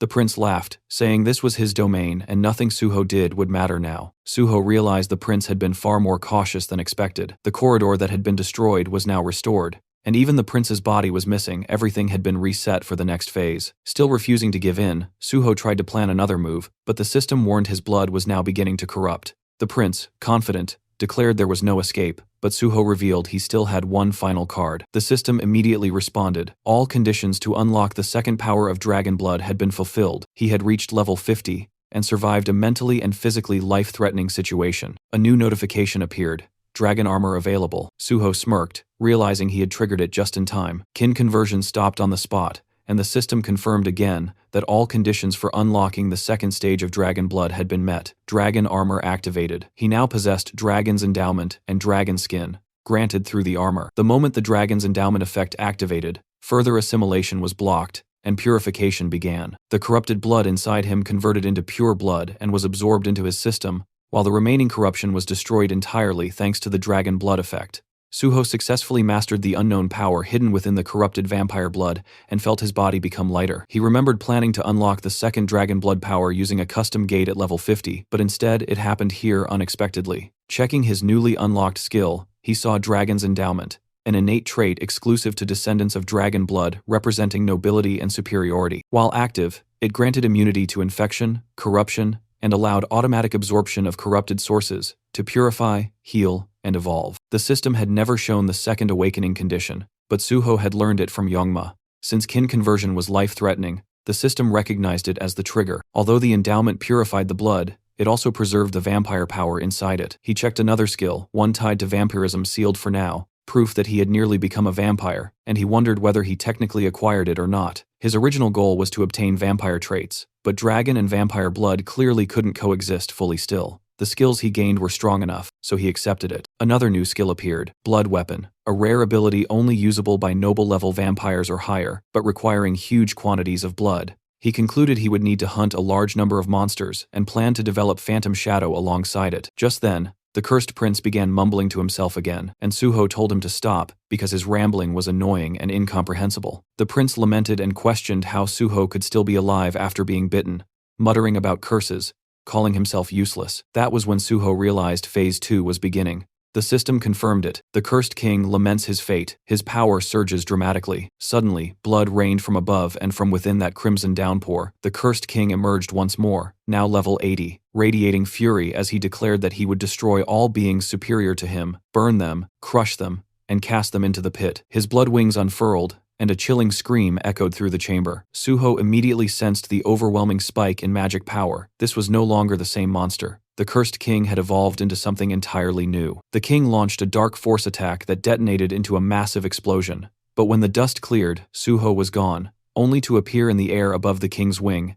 and unleash a devastating sword strike. Yet the cursed king barely reacted and claimed that a mere blow like that could not bring him down. Suho realized that not only was his power growing, but his intelligence as well. The king swung his wing like a weapon, smacking Suho away with brute strength. Suho steadied himself and immediately recognized the danger. The king rushed in with another attack, and Suho blocked the incoming strikes head-on with his sword, activating his holy power, and declaring that holiness would surpass all the strength the king possessed. But in the next instant, the cursed king shattered Suho's weapon, and scoffed that holy power meant nothing to him now. Suho quickly retreated, analyzing the situation. A wholly enhanced weapon had broken like glass, meaning normal weapons would not work anymore. With no hesitation, he summoned his bloody sword. Seeing it, the cursed king erupted with rage and demanded Suho hand it over while launching another brutal assault. But Suho infused the bloody sword with holy power and sliced through the strike, shocking the king who couldn't comprehend what just happened. Suho finally understood. Blood weapons scaled in power and durability based on his stats, and at his current level, the sword had already reached red rank, more than enough to end this fight. The cursed king conjured a bloody spear, vowing to tear Suho apart, and charged in. The attack came fast, but Suho shifted his bloody sword into a shield form and blocked the spear, leaving the king stunned again. Suho told him he wasn't the only one capable of transforming a blood weapon, then smoothly reverted the shield back into a blade and slashed the cursed king's throat in one clean, decisive motion. The king's severed head hit the floor, still wearing a twisted smile filled with arrogance, confidently claiming that cutting off his head meant nothing. Suho simply kicked the head across the floor and summoned his shadow spear, slamming it into the ground. Immediately, chains erupted and wrapped violently around the severed head shadowbind, locking it in place. Suho knew he needed to finish this before the monster caused more problems. The system notified him that vampire blood had been activated, and the blood absorbed was now stored within the blood jade. While the cursed king screamed at Suho to remove his hands, Suho examined the blood jade carefully. It was the first time he'd seen it in person, and it already held a massive amount of collected blood. According to the Blood Monarch, the blood jade could only be seen by its owner. The Blood Monarch himself had once been a normal healer, working at the Central Blood Institute, until fate dragged him into the Hidden Gate Blood's decree. He reached the boss room but failed to defeat the cursed king, and was bitten, turning into a vampire. Normally that would mean death, since once bitten, the victim becomes a monster, and the gate permanently seals. But the Blood Monarch resisted the curse using his healing abilities, and neutralized the kin conversion. At that moment, new vampire skills awakened, and reshaped his entire stat system. With newfound power, he defeated the cursed king, conquered the gate, and became known as the Blood Monarch, a global villain feared worldwide. Eventually, Suho caught him, and extracted all the critical information about kin conversion, blood weapons, and vampire blood. But even now, the cursed king raged, promising revenge and refusing to accept humiliation. Suho welcomed it, daring him to try. Then the system activated. The phantom shadow resonated with the cursed king's shadow, and absorbed it fully until not even a trace remained. With that, Suho acknowledged that Blood's decree had finally been cleared. The system confirmed the Hidden Gate's conquest and declared Suho the MVP. An exit gate formed before him. As he prepared to leave, Suho reflected on everything. Once again, he was reminded of the overwhelming reality of dragon power. No matter how terrifying kin conversion seemed, it was insignificant next to dragon blood. Still,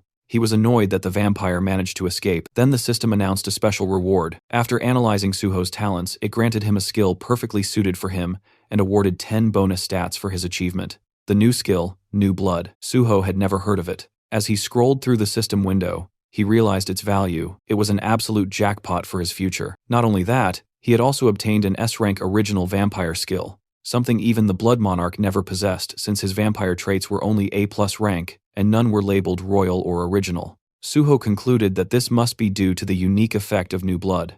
Originally, he planned to monopolize powerful existing skills, but reality turned out far better. Still, he reminded himself not to get careless. Just because things were going well now didn't guarantee they always would. With the gate conquered and his objectives secured, Suho said exactly what needed to be said. He had gained what he came for, and now it was time to go big at Nexus. Tee scene then shifts to this big tall building, Nexus, and people moved steadily through the corridor while Miss Sui led the group forward. Through open doors, a man could be seen sitting calmly in a chair, who turns out to be the guild leader and tells Miss Sui to come in. She informed him that Hunter An Suho had asked her to deliver a message. Tomorrow, he would be coming to join the guild. The man repeated the statement in disbelief, almost questioning whether he heard correctly. The back of his chair faced them as he processed the news, and then he finally spoke, stating that proper preparations needed to be made. When his face finally became visible, as he turned, he added that no one knew what this An Suho was planning, and everything needed to be handled carefully before he changed his mind.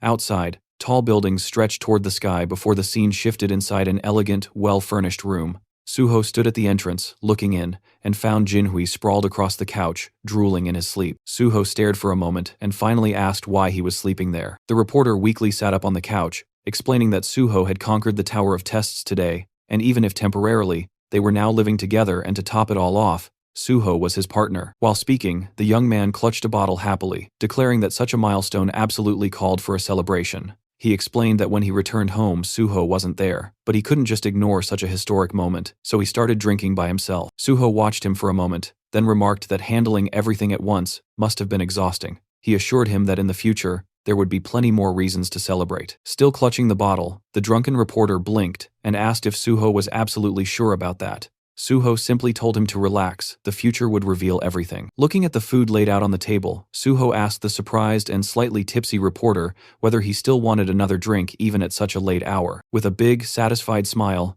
Jinhui immediately agreed. Next to the plates of food sat a glass of wine, and Suho commented that he had tried the community app Jinhui recommended and found that it worked perfectly. He also added that he genuinely liked the apartment itself. While eating, Suho mentioned that he had read the reporter's blog and could tell the young man was doing quite well, leading him to assume that his companion must be incredibly wealthy. They continued drinking wine together, and with a cheerful tone, Jinhui explained that he wasn't just rich, he was the youngest son of a Chaebol family, meaning he couldn't simply be considered normally wealthy. Surprised, Suho asked if he truly belonged to a Chaebol family, then took another sip from his glass. Jinhui continued speaking, saying that since Suho had shared one secret, he wanted to share one of his own in return. He revealed that he was the youngest son of the president of the Daisen Company. Suho responded that if he was the president's son, then he was likely also the heir. But the reporter shook his head and explained that his father had many children from different women, and his own mother had been just a mistress, meaning he was merely an illegitimate son. He admitted he had never told anyone that,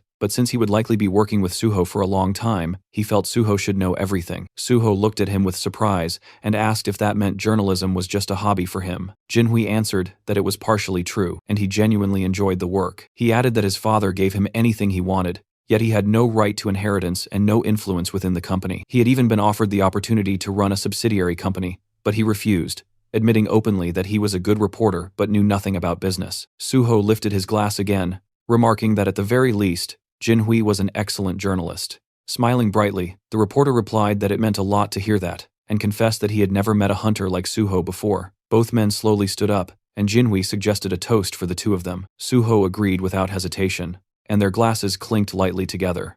The next morning, Suho walked through the apartment, yawning, and from the kitchen, Jinhui greeted him with a cheerful good morning while pouring boiling water into a cup. Suho asked if he really planned to work on the weekend, and the reporter replied that he had a lot to do. Standing in front of the window and rubbing the sleep from his eyes, Suho commented that maybe they shouldn't have drunk so much last night, but Jinhui laughed and said everything was fine. He actually had a great time. Suho then asked why he was already going out hunting for new material, and the reporter answered that he couldn't live off articles about him forever. Hearing that, Suho casually admitted that this was exactly why he respected him, which made Jinhui pause in surprise at the unexpected compliment. After taking a sip, he asked what Suho planned to do today, and Suho reminded him that today was the day he had mentioned before. Realizing it, Jinhui asked if he was going to Nexus, and Suho nodded, explaining that last night he reached level 50 and received several upgrades, so it was time. Those words made Jinhui freeze, and he burned his hand with the water, startled because just yesterday Suho had been level 40.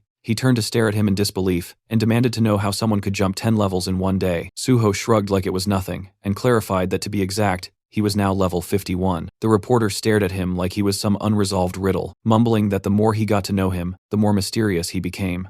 Suho commented that the way he said that sounded strangely suggestive, and as Jinhui scratched his head, Suho asked why he was looking at him like that. Without warning, the reporter pushed him toward the hallway, saying that if he was going to walk into such a serious organization, he needed to look like he belonged there. Suho protested, saying he didn't need anything fancy, and was fine with casual clothes, but the reporter insisted, saying he'd gladly lend him proper clothes and a watch. When Suho continued resisting, the reporter declared that appearances mattered at places like Nexus, and reminded him that he could also pick any of his cars. If he walked in using public transportation or showed up in a taxi, everyone would stare. A quiet upscale district came into view as a sleek red car rolled to a stop, immediately drawing attention from the people waiting outside. The door lifted upward, and Suho stepped out, dressed in a sharp, elegant suit that fit him perfectly. For a second, he cleared his throat and thought that everything had turned out surprisingly well. A suited man approached, politely offering a business card while introducing himself as Bai Dongyuk, the head of Nexus.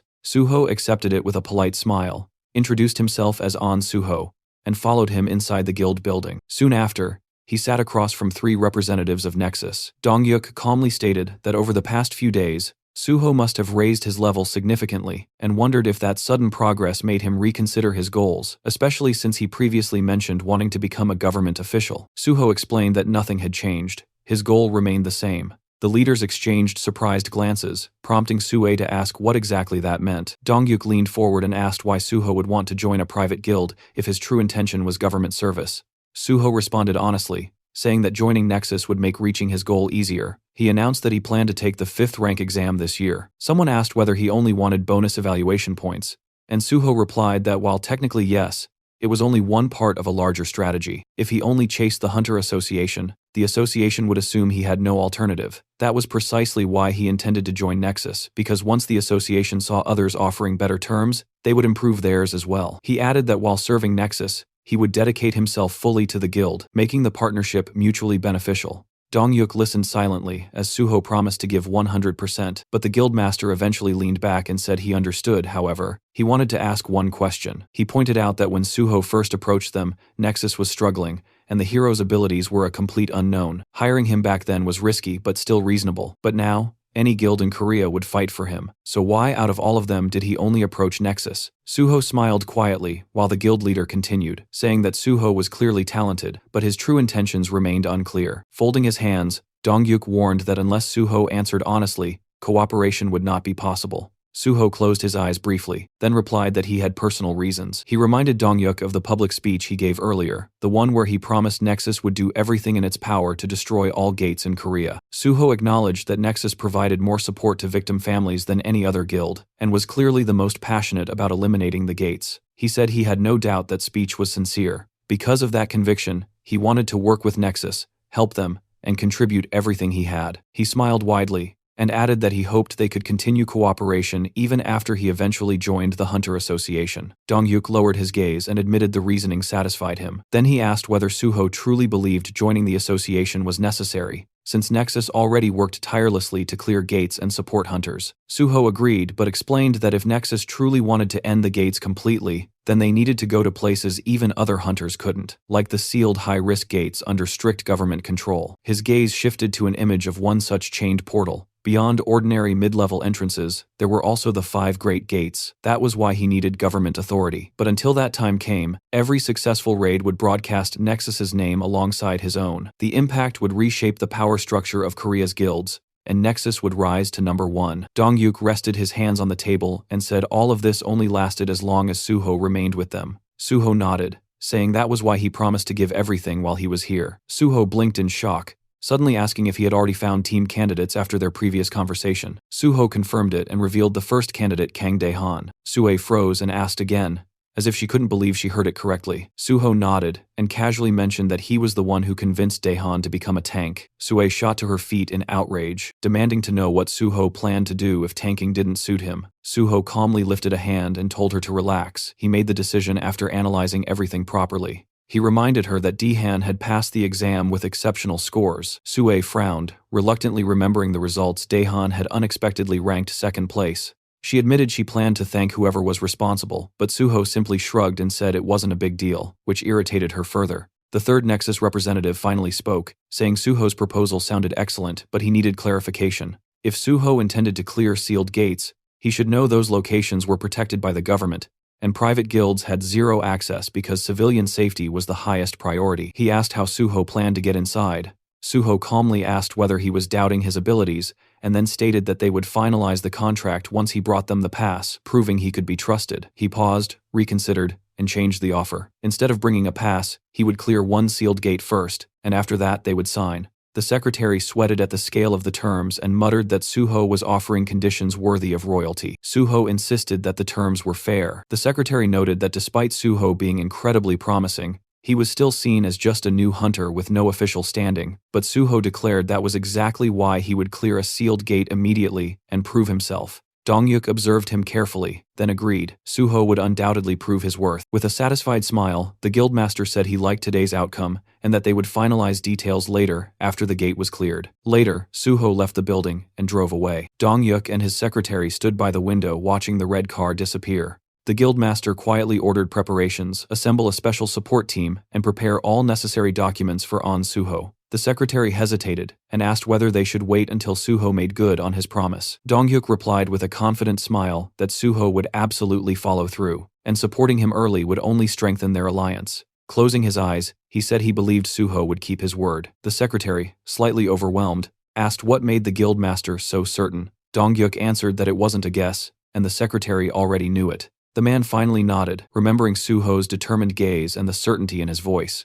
The scene shifted to the massive building of the Great Hunter Association of South Korea, where inside one of the offices, Yong Chulman sat slumped in front of a computer, clutching his head in frustration. He was desperately trying to figure out how to get Suho into the organization when the man showed absolutely no intention of coming willingly. Chulman considered offering him a reward for clearing the test tower, but immediately dismissed the idea, knowing full well that upper management would never approve it. They didn't want a picture of Suho receiving thanks. They wanted a picture where Suho stood, smiling beside the association president, making it look like they were already close. While Chulman hated the idea of using force or pressure, Chief Pai's earlier suggestion echoed in his head, a suggestion that basically amounted to dragging Suho in by force if necessary. Chulman groaned, dropped his head onto the desk, and wondered why he ever chose to work in this stressful place. As he cursed his life choices, his phone vibrated. The caller ID was an unknown number. With low energy, he picked up and introduced himself. "This is Yong Chulman speaking," trying to figure out who would be calling him from an unrecognized number. But the moment he heard the voice on the other end, his expression completely changed. It was On Suho. Chulman shot upright from his chair, eyes wide, barely believing he heard correctly. The scene jumped to a small gukbap restaurant, where steam rose from simmering pots. Suho and Chulman sat at a table facing each other. Suho commented that he hadn't visited this place in a long time, and noted that the restaurant served the best boiled pork. Chulman blinked and asked in surprise how Suho knew about this place. With a calm smile, Suho casually lied that he used to come here often back when he worked nearby. Chulman nodded slowly, accepting the explanation. He scooped soup into his spoon and admitted he never expected Suho to reach out first. Then he asked why Suho had changed his number. Suho explained that he had been receiving far too many calls, so he simply got a second number, and now Chulman could use that one instead. The civil servant nodded understandingly, and commented that Suho must be exhausted from all the unwanted attention. Lowering his gaze, Chulman thanked him sincerely for contacting him, admitting that he had nearly given up hope of ever seeing him again. Suho asked how he could think that, and picked up his chopsticks. Then he calmly asked whether the higher-ups were pressuring him, and whether they wanted Chulman to convince him to join the association. Caught off guard, Chulman stiffened and raised a hand to his face as if trying to shield his reaction. He nervously asked why Suho would assume that. Holding the chopsticks near his cheek, Suho explained that he found it odd that the association president suddenly requested a meeting after the tower clearing, because normally, no matter how difficult the gate, the association simply handled paperwork. They never actively tried to recruit someone. Speechless, Chulman stared downward with a nervous smile. Suho continued, saying that after thinking about it, he realized the executives only wanted to take photos for publicity. Hearing that, Chulman looked at him almost fearfully, but Suho reassured him that everything was fine. He just wished they had been straightforward about it, since there was nothing wrong with saying so. Chulman apologized, but Suho waved it off, saying there was no need. He had already understood the situation himself. In fact, he was even grateful to Chulman. The civil servant pointed to himself in confusion, unable to believe he heard that correctly. Suho continued, explaining that situations like this often involved blackmail or even force, yet Chulman handled everything professionally. Rubbing the back of his neck with embarrassment, Chulman admitted that it still felt wrong. Suho then casually mentioned that he had decided to visit the association. Chulman froze mid-motion and asked if he was serious. Suho continued eating comfortably and confirmed it, explaining that he wanted to thank Chulman and felt that meeting the association executives could actually be beneficial. Chulman nodded slowly, agreeing that it truly could be. Suho asked when he should visit the association. Chulman suggested discussing it after finishing their food, but halfway through speaking, realization struck him, and he shot up from his seat, eyes shining with excitement. With sudden determination, he declared he would arrange a meeting immediately. Sometime later, the duo arrived at the building of the Korean Hunters Association. Suho posed for a photo beside the president of the organization. Jang Kyung-won smiled for the camera and then told Suho he was glad to finally meet him. He commented that Suho must be extremely busy, so he truly appreciated that he accepted the invitation. The vice president, Park Kyuman, added that it wasn't every day someone got to meet such a promising newcomer. Suho smiled politely and replied that meeting the leaders of the association was a great honor. Behind that expression, however, he could barely tolerate the sight of these people. It had been a while since he last saw them, but disgust immediately resurfaced. Kyungwon asked if Suho truly intended to join the Korean Hunters Association. Narrowing his eyes slightly, Suho answered that it was his dream, exactly what he said during the interview before the exam. The president asked why. With his gaze lowered, Suho explained that he became an orphan due to a gate outbreak, and he wanted to eliminate portals as soon as possible to protect humanity. But in his mind, Suho reminded himself that this was only one reason. The other was to prevent the president and his lackeys from destroying the association from within. Kyungwon cheerfully praised Suho for his noble intentions, while Suho silently noted that this man would cling to his position until the very last moment, right up until he was shoved out. He couldn't wait to see what expression this old pig would make when that day finally arrived. And Kyungwon wasn't the only problem infesting the association. Then Park Kyuman spoke again, claiming Suho really knew how to make a good impression. Arms folded across his chest, he said that Suho didn't care about material gain and only wanted to protect the general public, which was worthy of respect. The vice president pressed his fingertips together and solemnly added that Suho had grown into a strong and noble man. His parents would be proud. Suho thanked him politely, while thinking that Kyuman was most likely the one who proposed this recruitment stunt. In his mind, Suho labeled him a pathetic bootlicker who existed solely to polish Kyunghwan's shoes. Because of fools like these, most gates hadn't been cleared in his previous life, and he intended to take away their chance to ruin things again. Then Kyuman happily asked which department Suho wanted to join. Suho rubbed his chin thoughtfully and replied that he had considered several options but ultimately chose the gate department. Chulman froze in shock, while the vice president asked why. Suho calmly explained that unlike private guilds, the association had direct access to gates, handled the initial inspections, and could participate in raids. Kyunghwan said he was amazed to see someone so selfless, stating Suho had chosen the most dangerous department in the entire association. Park Kyuman nodded and declared that people like An Suho belonged there. The president then turned to Chulman and instructed him to demonstrate their sincerity. Confused, Suho asked what that meant. Kyunghwan replied that if Suho was so determined to end the portals, then he should be given a selection of actual gates to clear, since the association had many available. Chulman nearly choked on his breath and reminded the president that those gates were either sealed or extremely deadly. But before he could finish the sentence, Suho happily said that it sounded perfect. Chulman tried again to reason that it was incredibly dangerous, but Suho clenched his fist and declared with excitement that he would clear the gates that presented the greatest threat to humanity. Kyunghwan responded confidently that this was exactly what he expected from An Suho. Still in shock, Chulman called out to the president, but the man asked if there was a problem. Under pressure, Chulman lowered his head and said everything was fine and that he would prepare what was needed. Kyunghwan told Suho to get ready to clear the portals. Suho thanked him politely while Chulman glared downward. He knew that for these unawakened executives, the deadliest gates were nothing more than toys. That's why he despised leaders who had never stepped foot inside a gate. They had no idea how catastrophic the danger was. Countless hunters had died attempting to clear those portals, and yet these two were willing to send Suho to almost certain death. While Chulman clenched his jaw in frustration, Suho smiled calmly, already knowing exactly what was waiting inside the sealed gates. Kumon leaned toward the president and whispered something. Suho immediately understood these two were only thinking about profit and didn't care how many hunters died. As long as the raid succeeded and the association gained influence, human lives were irrelevant. Kyunghwan looked at Suho again and asked what rank he planned to get during the exam. Suho smiled and answered that he intended to take the level 5 test by the end of the year. Kyunghwan asked if he knew how difficult that exam was. Suho answered that reaching that rank would give him more opportunities, and that he planned to join a guild to gain experience in the meantime. Kyunghwan raised his hand and said, "That was an excellent idea, experienced applicants were preferred." Then he asked how long private guild contracts usually lasted. Suho said the length wasn't his priority, gaining real field experience was. If a guild fulfilled his requirements, he would stay until it was time for the exam and the association. Kyunghwan yawned and said he hoped Suho could find such a place. Smiling to himself, Suho thought, if the president approves terms like this, then joining Nexus is possible. He sensed the chance to build a bridge between Nexus and the association. Suddenly, the door opened, and someone announced Pi Seonggyeol's arrival. Suho's expression stiffened. Pai entered confidently and joked that his bosses were eating something delicious without him. Then he stopped, noticing Suho sitting there, his lips stretched into a wide grin. He turned to leave politely, but Kyunghwan told him to stay, pointing at Suho and introducing him as the hunter who cleared the test tower. Pai tried recalling the name, then suddenly exclaimed that he remembered. Laughing, he said it was incredible to meet him, and extended his hand, introducing himself as chief of the special department. Suho shook it and introduced himself as An Suho. They exchanged polite compliments, though Suho's smile remained sharp. Once seated, Kumon raised his hand and informed Pai that Suho intended to take the level 5 exam. Pai blinked in shock, saying it would be extremely difficult. Suho said he wanted to try anyway. Pai stared at him, stunned. One of the executives added that the association planned to give Suho access to sealed gates, since he claimed he could clear them.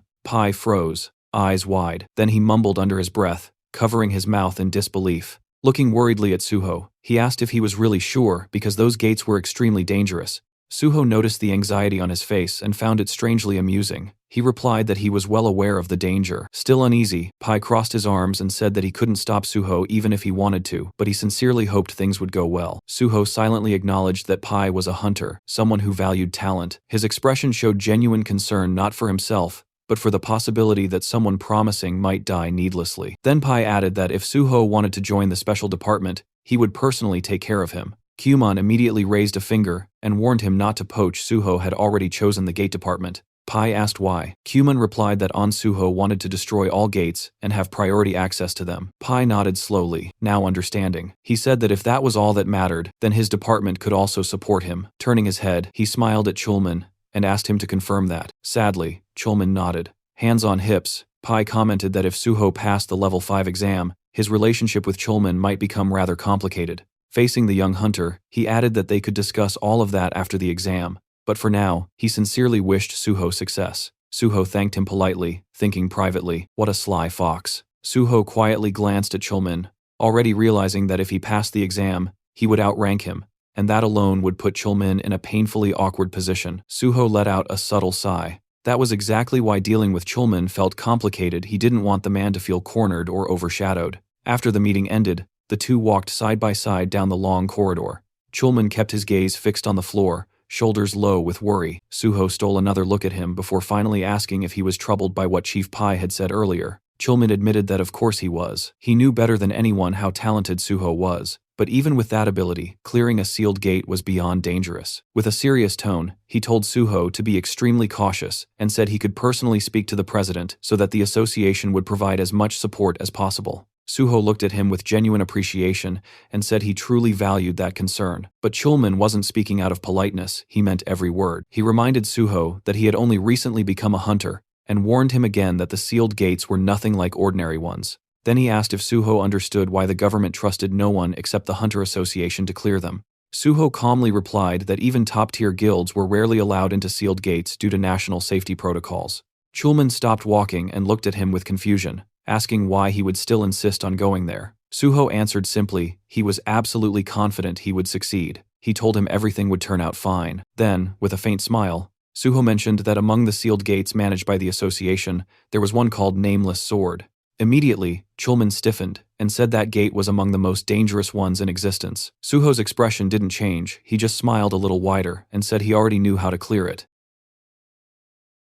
The next day, a military vehicle stood parked against the backdrop of typical Asian buildings in the district of Gyeongju, right beside the nameless Sword Gate Square. Two soldiers stood in front of Suho and Jinhui, and one of them asked the pair to wait. Suho agreed without complaint. The reporter leaned toward him and whispered that the atmosphere here felt extremely tense, and Suho calmly replied that although the association technically controlled this gate, it was still a military facility. The two young men suddenly noticed something ahead. The soldiers saluted each other, and one of them turned toward Suho to confirm if he was truly Hunter On Suho. After receiving confirmation, the soldier introduced himself as Major Kim Jong-gu, the senior commander of this square. Suho greeted him politely, saying he was glad to meet him. Major Kim said the team leader was already waiting inside. Jinhui pointed ahead, asking if they were going straight toward the gate, and received an immediate yes. As the structure loomed into view, the reporter's eyes widened. Its massive size left him stunned, and he said it would make for extraordinary material. Major Kim explained that the giant walls surrounding the gate were constructed from iron and a special alloy designed to hold back any monsters attempting to break out, while also preventing the portal from expanding. Jinhui gaped at the scale of it all, admitting the portal was far larger than he ever imagined, and the more they approached, the more fascinating details he noticed.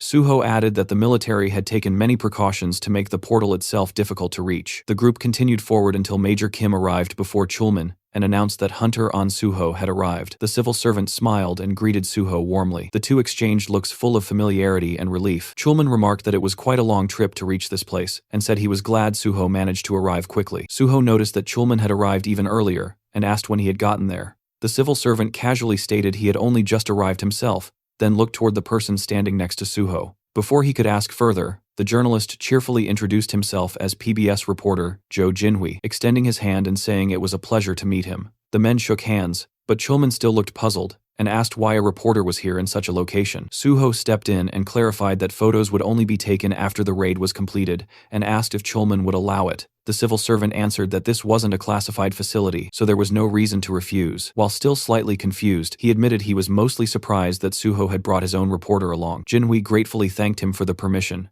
and brimming with excitement, said they would likely meet often from now on, so he should remember his face. Chulman replied that he certainly would. Major Kim then approached Suho again. Holding an M416 automatic rifle, he said that according to the association's message, the raid leader would be Hunter On Suho, who confirmed this with a nod. The major hesitated for a moment before apologizing and asking what level Suho currently was. Suho replied that he was level 51. Major Kim stared at him in disbelief, then quickly looked away and muttered that he understood. They reached the entrance, the heavy reinforced door towering over them. Major Kim said that the inner perimeter of the portal had already been prepared, and Suho could enter immediately. He firmly warned that as soon as Suho stepped inside, the door would be sealed. Suho thanked him with a calm smile. At that moment, someone called out his name. Chulman hurried toward him and asked if he had any strategy in mind. Suho answered that he did. Major Kim watched the interaction, clearly confused by their casual conversation in such a dangerous setting. Suho said that describing his strategy in words would be difficult, but he would clear this gate the same way he cleared the Tower of Challenge. He added that if he succeeded, then Chulman should remember his promise to help him clear the remaining portals as well. The door unlocked and slowly opened. Chulman wished him to return safely. Suho reassured him not to worry, saying that 1 hour would be enough. Chulman's eyes widened, and he repeated in shock, 1 hour?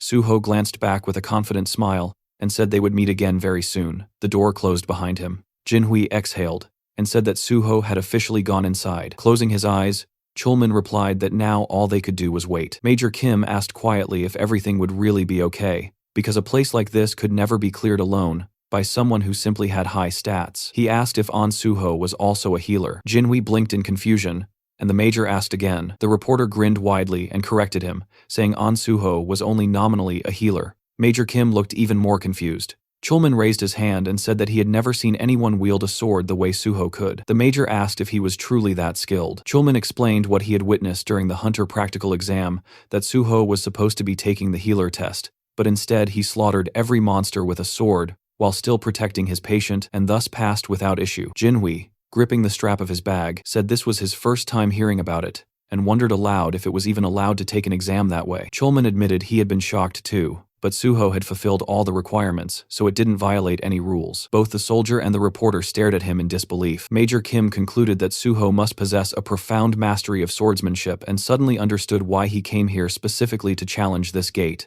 Looking toward the dungeon's direction, Chulman nodded firmly and said Major Kim was absolutely right.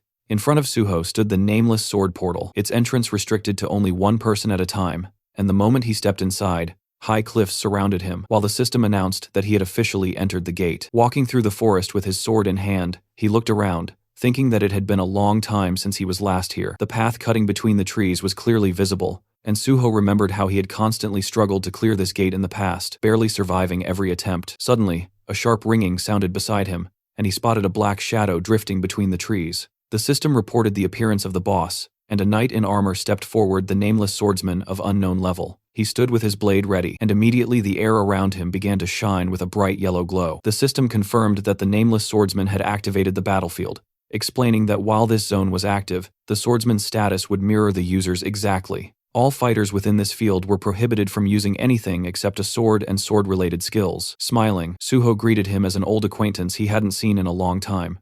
The knight charged instantly, and the two clashed at close range, Suho catching the enemy's blade with his own. He struck back, but the knight blocked effortlessly. White streams of energy shimmered in front of the warrior as the two separated briefly. Watching his opponent, Suho analyzed his footwork. He noticed how the Sword Emperor adjusted his stance in perfect balance to minimize rebound after every strike. The knight swung again, and Suho understood clearly that no one at this point in time could defeat this opponent with pure swordsmanship alone. The Sword Emperor held his weapon with both hands, and Suho noted how the enemy's style shifted instantly after crossing blades, switching stance to catch him off guard with a completely different technique. Not only that, the knight attacked from unpredictable angles, changing direction constantly. As the Sword Emperor closed in, Suho acknowledged the truth. The most dangerous part about this opponent was how he adapted his tactics based on whoever he was fighting. The knight struck again. Suho dodged, realizing how cunning the enemy was, but that was precisely why Suho had learned so much from him in his past life, and with a small, knowing smile he braced himself. As the nameless swordsman lunged in a leaping attack, Suho spotted an opening and slashed, but the enemy twisted away at the last moment. Even so, Suho's blade scraped across the armor, leaving a faint cut. Suho asked lightly if he had managed to surprise him. The Sword Emperor simply stared back in silence. Suho remembered perfectly that this opponent never spoke a single word until the moment he died. The knight stood ready, holding his sword with both hands. Suho struck again, landing a hit, and prepared another assault, revealing that this was already his 7th time challenging the nameless swordsman. He attacked fiercely. The knight's counterstrike swept just above his head. With a precise slash, Suho severed one of the knight's limbs and followed it with a kick, sending the Sword Emperor crashing backward into a thick bush. Standing before the thicket, Suho recalled how many people throughout history wondered who or what actually hid beneath the armor. The knight rose again, missing a leg. Suho asked if he knew how disappointed he had been the first time he discovered the truth. Calmly gripping his sword, he stated that everyone called this enemy either the Nameless Swordsman or the Sword Emperor, but the truth was simple. He was just the spirit of the Sword Demon. A ghostly limb appeared in place of the severed leg, and one of the Sword Emperor's hands also shimmered as a spectral form. The opponents clashed again, blades ringing violently as sword marks carved into the ground and rocks around them. Suho blocked a powerful blow, his sword glowing with vivid red streams of energy, and counterattacked his blade, punching a large hole through the enemy's chest armor. He struck the same spot again, and the purple cracks crawling across the Sword Emperor's form spread further. With another leap, the knight retreated, but Suho immediately closed the distance. Studying his enemy closely, Suho said that his own fighting style had been shaped specifically to counter every style the knight used. Smiling, he delivered another decisive slash. Large fragments of armor shattered and flew through the air. Finally, Suho stood over the fallen enemy. The system declared that the Nameless Swordsman had been defeated, and the sealed gate was cleared, with Suho recognized as MVP. Looking down with a faint sadness, he said he was glad to meet the Nameless Swordsman again, and that, in truth, he should thank him, because without this opponent, he would never have been able to reach such mastery in swordsmanship.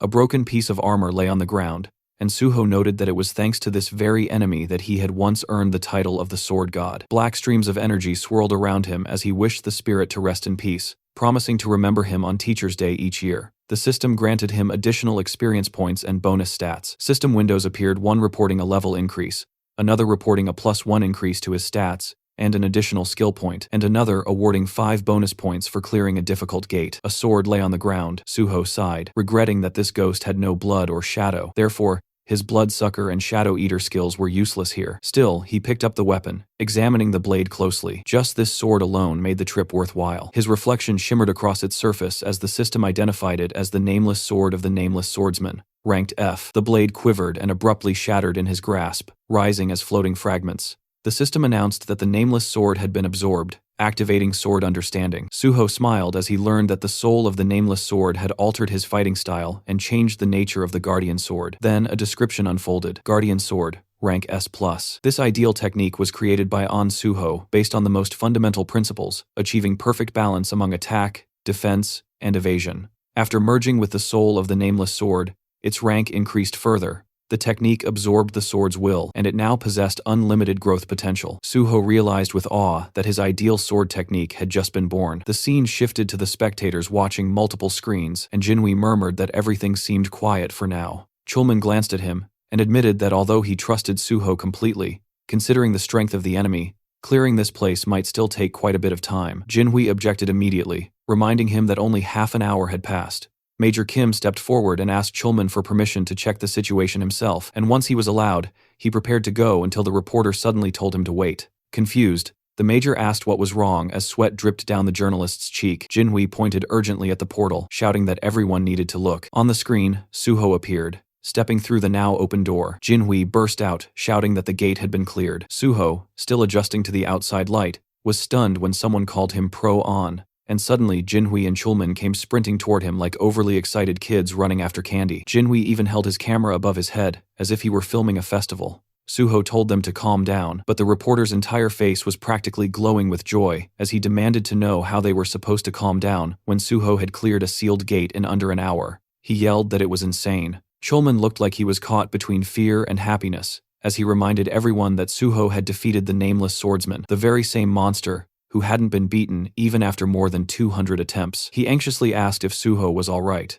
Suho smiled and said he felt great, casually adding that he'd taken care of it easily. The major stared at him in disbelief, as if trying to process the idea that the monster who slaughtered hundreds could be considered easy. Standing beside Jinhui and Chulman, Suho noted the major's expression. This soldier was desperately trying to understand what kind of person he was dealing with. Chulman then practically bounced with excitement, suggesting they take a commemorative photo since a sealed gate had been conquered. The major hesitated, but Chulman waved it off, insisting it was only a formality and that there was nothing to worry about. He reminded the major that he was just a regular soldier, so he rarely appeared in photographs, and that having a Korean army major in the picture would make the proof far more credible. Finally, Jonggu agreed to join the photo. Cut to another scene where the picture appeared on a laptop screen in front of the Nexus Guild leader. Suho explained that, as he had mentioned earlier on the phone, he had successfully cleared the nameless sword sealed gate. In the photo with him were a representative of the Hunter Association and Major Kim Jong-gu. He also pointed at the reporter beside him, introducing him as Jo Jinhui from PBS, explaining they agreed to take the photo together to prevent any manipulation of the news. Jinhui politely handed over his business card, introducing himself as Suho's personal reporter. Dongyuk pressed his thumb to his temple and said he didn't need the card at all, and had never considered manipulating anything in the first place. Standing before Suho, the guild leader asked how in the world he'd managed to pull this off. Suho blinked and asked what part he meant. Dongyuk gestured at everything and demanded specifics: how he'd gotten permission to access the sealed gate, how he'd cleared it so fast, how he'd survived something that had killed over 200 hunters. Suho calmly explained that he met with the president of the Korean Hunters Association to get permission, then simply went in and killed the monster. Dongyuk stared at him in utter confusion, running a hand through his hair as he tried to make sense of it. Suho then asked if, now that he had proven his skill level, they could finalize the contract.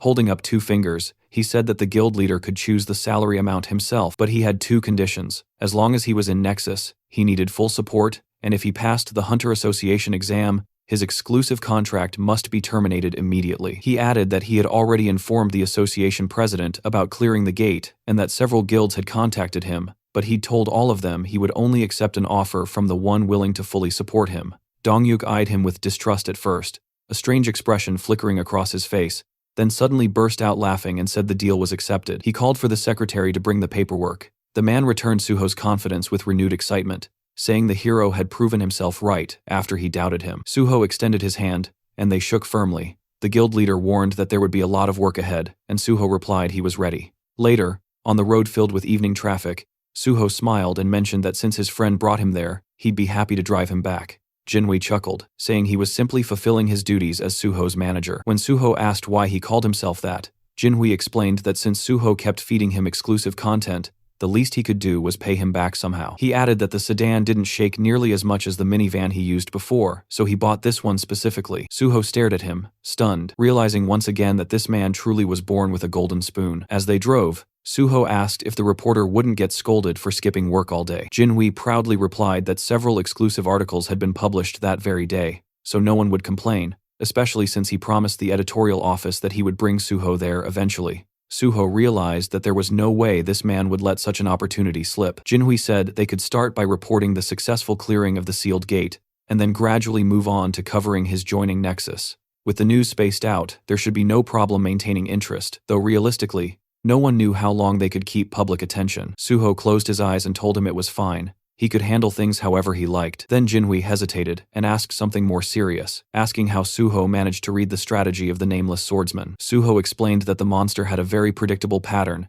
and that he was already familiar with the Sword Emperor's reputation, knowing that the fight had to be done solely with cold weapons. He admitted it might sound arrogant, but he was certain he was better with a sword than the monster. Jinhui stared, bewildered, gripping the steering wheel as Suho continued, saying experience played a huge role in the battle and that his own swordsmanship was strong. The reporter reminded him that the monster had killed over 200 warriors, including the country's greatest swordsman, and asked if Suho understood that. Suho calmly explained that the nameless swordsman copied the opponent's status and adapted his combat style accordingly. Inside that gate, only sword skill mattered, no items, no external abilities, nothing else could influence the fight. Driving, Jinhui finally asked if Suho even had a swordsmanship skill. Suho replied that he did, and that it was rank S, but that it didn't show in his status window. The car swerved as Jinhui slammed his forehead onto the steering wheel, completely stunned. He demanded to know how Suho had acquired a rank S swordsmanship skill, and when it happened, flames practically burst behind him in excitement, and Suho told him to calm down because he was boiling over. He warned that information should be delivered gradually, not dumped all at once. Jinhui exhaled heavily and said that if Suho wanted to know anything about him, he could ask any time and get instant answers. After slowing the car, he admitted that Suho had a talent for shocking people, and that he never imagined he would end up working for someone. Suho reassured him, and Jinhui thanked him for calling him first, apologizing for doubting him in the beginning. Suho laughed, saying it was all fine.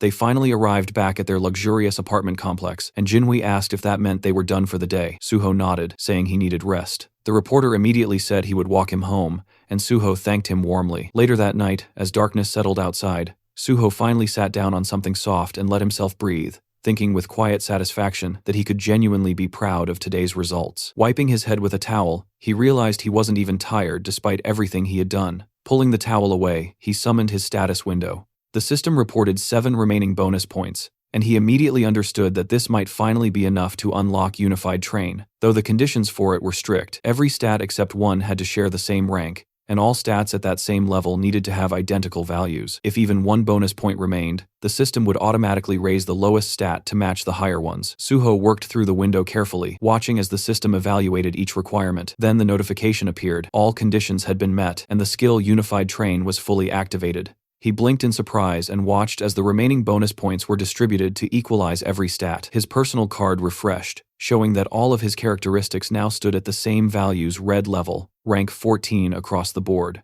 Joy rising in him, Suho clenched his fists and thought that he had finally done it. In his past life he never imagined this was even possible, so he'd never tried. Now, staring at the window, he broke into a bright, satisfied smile and let himself fall back onto the bed, thinking that he needed to keep pushing forward exactly like this. His phone rang beside him. The caller ID displayed a name he hadn't seen in a while. Gu Yunhua. Still lying down, Suho said it had been some time since he heard her voice, and she had called at a great moment since he was in an excellent mood. She immediately remarked that he must have a lot of free time. Confused, he asked what she meant, and told her not to speak so formally. Yunhua said she had read the article. Smiling, Suho pressed the phone closer, surprised the piece came out so quickly. He said he hadn't checked the comments yet and asked her to tell him how everyone reacted. But she called him sir again and insisted they meet first. Suho repeated that he just wanted her answer. She reminded him sharply that they still hadn't accepted his offer. Suho told her that if she or the others weren't satisfied with anything, he wouldn't force them. That shocked her, and Suho asked again for an answer.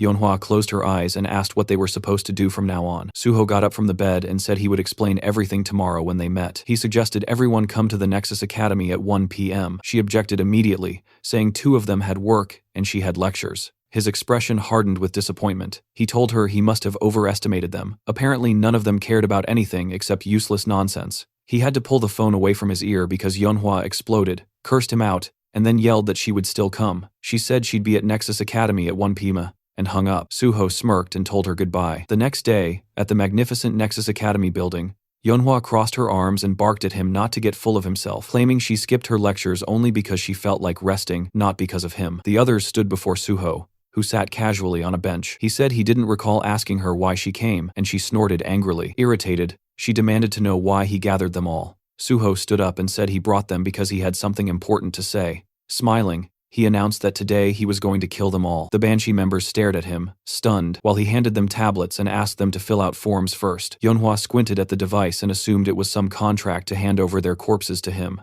But reading the text, she realized it was simply a skill survey. She asked if he wanted their personal information. Raising his hand, Suho told them that once he joined the special department, he would need freelance agents, and he'd already said he needed real shadows. He reminded them he wouldn't use just anyone for that purpose. Turning away, he explained that their training would be brutal until exhaustion, and they'd learn everything from basic combat techniques to maximizing their own skills. Only they would see their personal information, so they needed to be honest. Their relationship had to be built on trust. Since he already shared his secrets, it was their turn now. The group exchanged uneasy glances.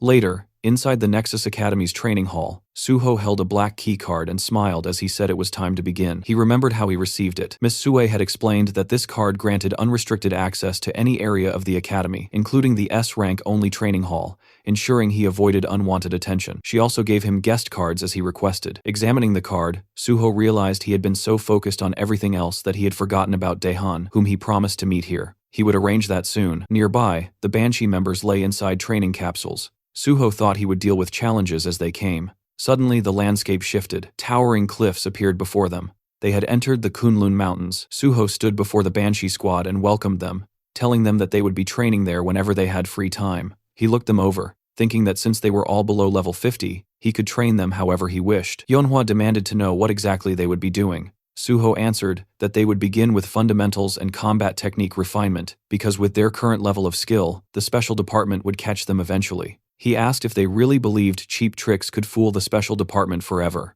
Yeonhwa snapped that their plan was excellent, and no one would ever catch them. Suho smiled with his arms crossed, reminding her that he had already caught them himself and that perfect crimes didn't exist, especially in a world full of superpowered individuals. He told them that, for that reason alone, they needed to learn to protect themselves and, ideally, each other. With a snap of his fingers, countless weapons appeared around them. He told them to pick one, because developing fundamentals and overcoming fear was their priority now. Yeonhwa picked up a weapon and asked if there was anything else. Suho asked if she remembered what he had been called recently. She muttered that people called him the Sword God. His right hand glowed as he confirmed that was indeed his nickname. Leaning on his sword, he told them they were standing before a true master of swordsmanship, and it would be foolish to expect him to teach anything else. To maximize swordsmanship in this realm, they shouldn't use any of their other skills. He couldn't forbid it, but those skills would only hinder them later. The group frowned. Suho told them to try to kill him, swinging his sword as he announced the training had begun. In an instant, he rushed them. Heads flew. He asked the stunned survivors why they still had time to be surprised. Then he finished off the remaining two.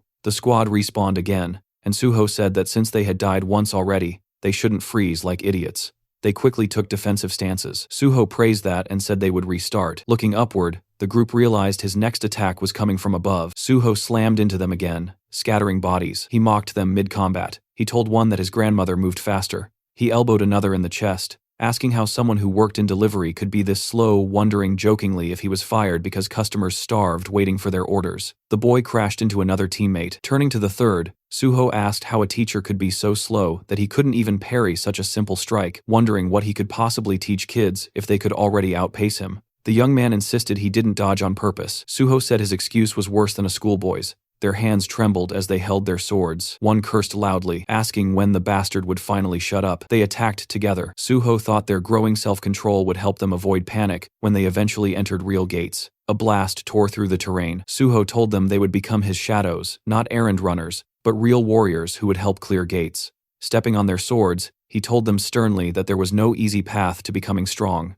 You became strong only when you believed there was no retreat left. The bloody training continued relentlessly. After a long time, the exhausted Banshee members struggled to get up again. Raising his hand, Suho said he was satisfied with their effort, but he had other things to do. The group stared at him in shock as he told them that the simulation would automatically end at the right time, and they must continue training until then. Yeonhwa asked in disbelief if he was really just leaving. A digital clone of Suho appeared behind him. Suho told her not to worry, the clone had all the same abilities as him. The copy lifted its sword and insulted them, calling them pigs and trash and demanding they prepare to fight. Furious, the Banshee members, enraged, cursed Suho as a complete bastard. Suho stepped out of the capsule and glanced back at the 4 others still training. That was enough for them for now. He answered a call. Miss Sue's voice came through. She said an article had gone up about his recruitment into the Nexus Guild, and she called to confirm it. Suho asked if the author was Joe Jinwi. She confirmed it was his exclusive report, and the PR team wanted to publish additional info. Looking out the window, Suho said that was perfect, and in fact, another article should be prepared. Sue hesitated, saying it might be too soon. Suho explained that public reaction would likely be harsh, since he had previously stated he dreamed of joining the government, and then abruptly joined a private guild. There would be negativity. Sue assured him that following his plan would settle public opinion soon enough. Suho thought about the fact that he still hadn't publicly announced he was taking the Rank 5 exam at the end of the year,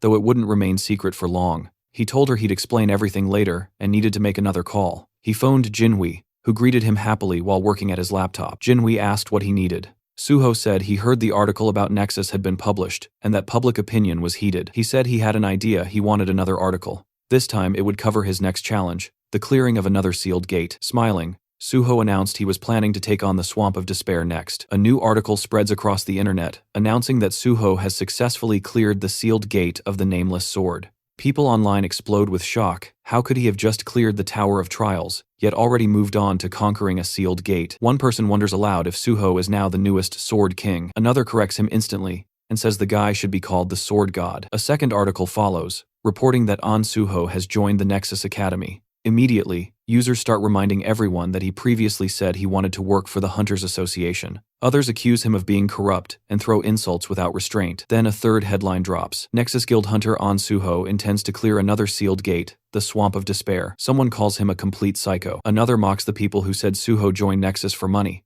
asking what's wrong with their faces now. Someone else claims they believed in him from the start. Another declares Suho as his idol now, and threatens to personally deal with anyone who insults him. Suho reads all these comments on his phone. Most of them are exciting and positive. He smiles, thinking everything is going exactly according to plan. That's when Chulman walks in, looking exhausted. His head droops forward as he holds it with one hand. Suho asks immediately whether he was granted access to the Swamp of Despair. Chulman says he had been discussing exactly that. He remembers the president's expression. The head of the association had screamed that, of course, Suho should be given access, and called Chulman an idiot for not doing it immediately when Suho first asked. Chulman adds that now it seems the hero practically has automatic access to every gate he needs. While Chulman mentally prepares himself for endless paperwork, Suho thanks him for the effort. As they walk between the office desks, Suho explains that he plans to take the exam for the 5th rank at the end of the year, but it's a secret, so Chulman shouldn't tell anyone. Chulman immediately seals his lips with his fingers and swears he will remain silent like a fish. Suho laughs to himself, thinking he was only joking, but the guy's reaction was priceless. He tells him they should move toward clearing the gate now. The scene shifts to Yongjongdo, Incheon, where the sealed S-rank gate known as the Swamp of Despair looms. Suho stands before the massive portal, while several cameramen record the moment. People whisper that no hunter has returned alive from this gate before. Even though An Suho is incredibly unique, some doubt whether he can truly overcome this place. Inside the security room, Jinwi watches the screen nervously. He tells a worried man beside him to relax and even suggests making a bet. Grinning, Jinwi says he'll bet 1,000,000 won that Suho will clear the gate. The other man, still anxious, agrees reluctantly, saying he hopes Suho comes out alive but is convinced it's impossible to clear this place. Meanwhile, Chulman stands frozen, horrified. He shouts that the gate is disappearing. Everyone stares at the screens in disbelief. Jinhui asks if Suho actually cleared it already. The other man yells that it's impossible. In panic, Jinhui elbows Chulman right in the face, demanding to know how many minutes Suho was inside. 10, 20. Chulman shakes his head and says it wasn't even 10. It's been less than 5 minutes. The moment Suho stepped inside, the truth becomes clear. The system informed him that the Swamp of Despair had no entry requirements, and any number of players could enter. Now Suho stands at the base of a colossal staircase, stretching upward into an eerie sky. He remembers well that this gate caused even more casualties than the Nameless Sword, and no one had ever returned from it. Outsiders never understood what actually happened inside. Suho knows, monsters don't appear here. To clear the gate, one must simply climb the stairs, but every step is a psychological nightmare, packed with terrifying mental traps. That's why horrific monsters surround the staircase victims turned into statues. Suho understands the real strategy for clearing this place. You need an item or skill granting S-rank mental protection. Otherwise, the endless despair kills you, and your corpse becomes another statue on the stairs. This gate is called the Swamp of Despair. For that very reason, no one has ever made it back. Smiling faintly, Suho steps onto the first stair. He thinks that none of this matters right now. Immediately, a crushing wave of despair slams into him. His legs barely stay steady. Purple streams swirl behind his head, but he smiles. The system announces that dragon blood has activated mental damage immunity. With dragon blood flowing inside him, the entire gate turns into nothing but an easy stroll. Suho climbs to the next step, terrible monsters lurking all around him. He keeps walking calmly. He notices fewer and fewer statues the higher he goes. Only a handful ever made it even halfway. Twisted faces look at him from the sides, forever trapped. He knows he cannot save them. In his past life, the hunter who cleared this gate spent hundreds of days strengthening his mind. That man attempted to save the victims, but when he touched the statues, they all turned to dust. In the end, he was left alone, unable to save anyone. Finally, Suho reaches the top. He looks at the lifeless forms below and says he knows how much they suffered. Pressing his palms together, he promises to free them. He knows he can only release their trapped souls. A white portal awaits him. The system declares him MVP and awards additional experience points and a skill point. It also announces he is the first person ever to clear this portal, awarding 5 more skill points. Then a level increase notification appears, more stats boosted, and another skill point added. Smiling, Suho says it's time for the final reward.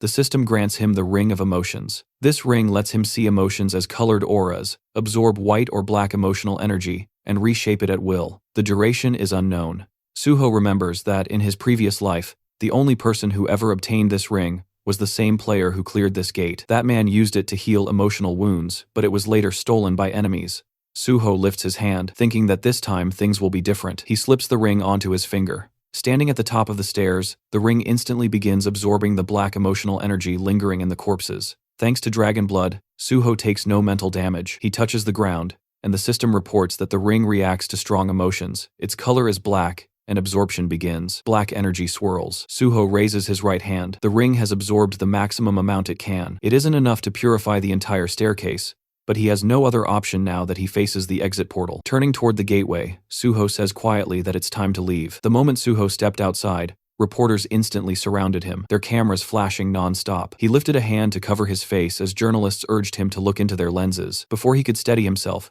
Chulman and Jinhui rushed toward him, both overflowing with excitement. Chulman, practically punching the air, demanded to know how Suho had managed to clear the portal in exactly 4 minutes and 17 seconds, when this gate was said to be even more dangerous than the nameless sword. Jinhui shouted that he needed to write an article immediately. Suho told them to calm down, but with a smile, he invited them for a photo, and the two happily agreed. As news of the cleared gate exploded online, people questioned whether Suho had truly conquered the Swamp of Despair, a gate no one had ever returned from. The answer was yes, he really had. Dongyuk stared at his tablet in disbelief, overwhelmed that the completion time was under 5 minutes. He covered his face with his hands, unable to believe what he was reading. Just then, the landline rang. When he picked up, the caller introduced himself as Jang Kyung-hwan, the president of the Korean Hunters Association, who politely asked if Dongyuk had a moment to discuss something. Dongyuk immediately assumed this was about An Suho. When asked if he could come to the association, Dongyuk offered lunch instead, and the president agreed. After hanging up, a man entered the office to speak with him,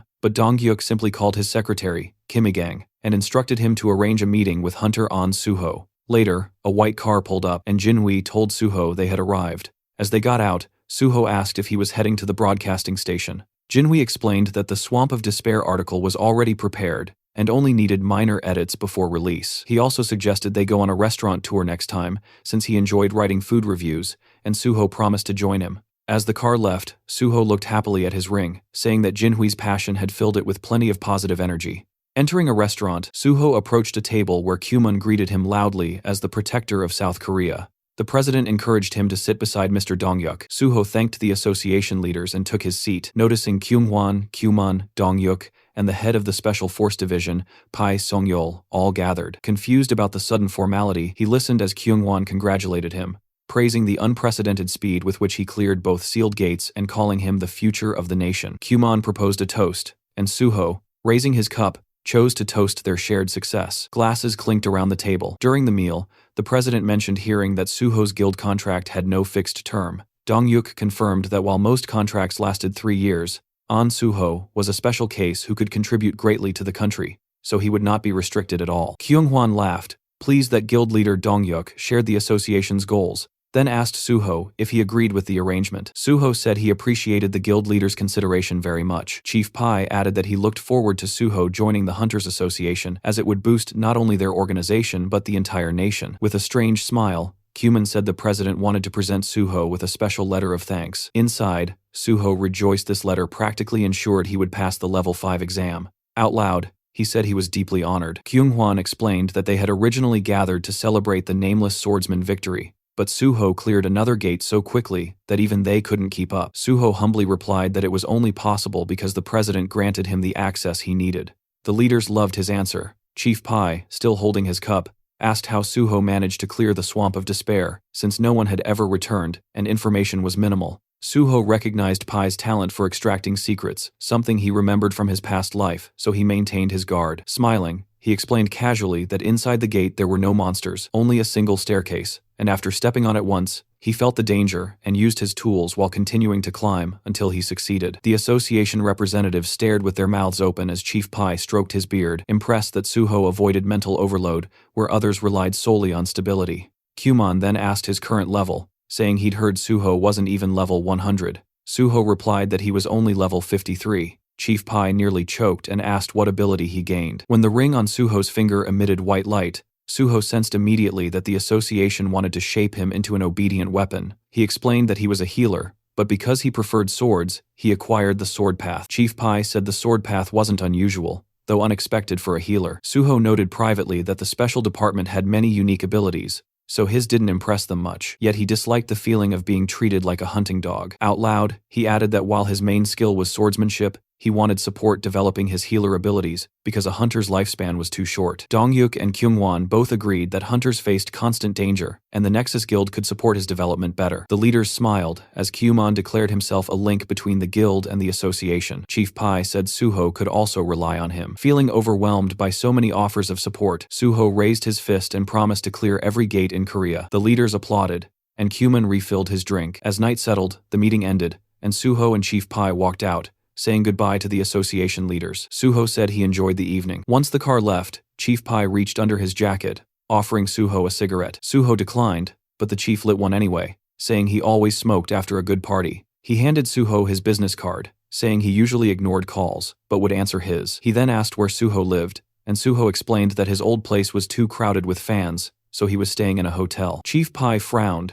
saying this was a national problem. Popular hunters immediately became surrounded by obsessed crowds. Suho dismissed it as normal affection, which instantly darkened Pai's aura. Suho realized his comment sounded naive to someone who viewed unawakened civilians as pawns, a mindset shared by the president and vice president. Chief Pai said that although the exam would be held at the end of the year, Suho had practically already passed. Suho acknowledged this. The chief said he once thought Suho was modest, but now saw he wasn't simple at all. He then linked arms with Suho and suggested they rehearse a superior subordinate dynamic since Suho would be under him once joining the association. Suho agreed, making Pai laugh. Then he asked if Suho wanted to quit clearing gates altogether and join the special force unit immediately. Suho tensed, realizing Pai was baiting him.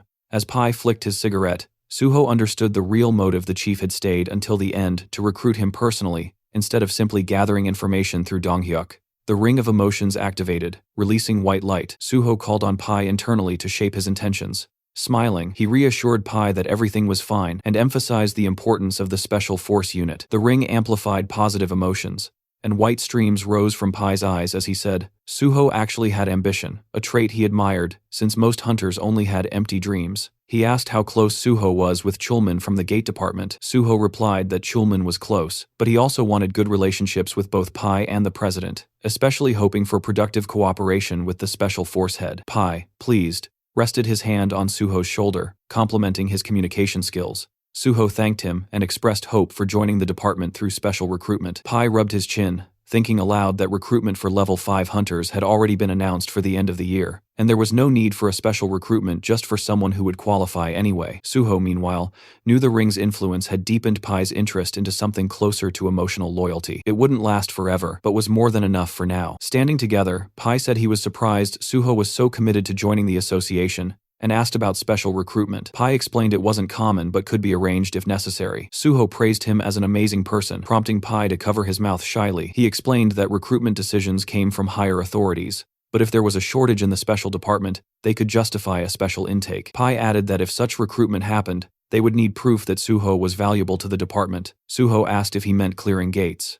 Pai reminded him that the special force handled awakened criminals, which was more important. Suho had indeed forgotten that part. Pai said criminals with awakened abilities were extremely dangerous, and although Suho had great skills, gate clearing and crime fighting were completely different. He suggested Suho prove himself by choosing any wanted criminal and delivering them to the department. If done, he could be accepted within 1 or 2 months. A car pulled up. Pai said most newcomers panicked at the mention of wanted criminals, but Suho clearly wasn't timid. Smiling, he said he would wait for Suho's news. Suho remembered how, in his past life, Pai didn't even remember his name until after the nameless swordsman victory, but this time, things were already different. Watching the car leave, Suho understood that soon the villains and their underlings will be among the new recruits who would make excellent sacrifices for his plan ahead.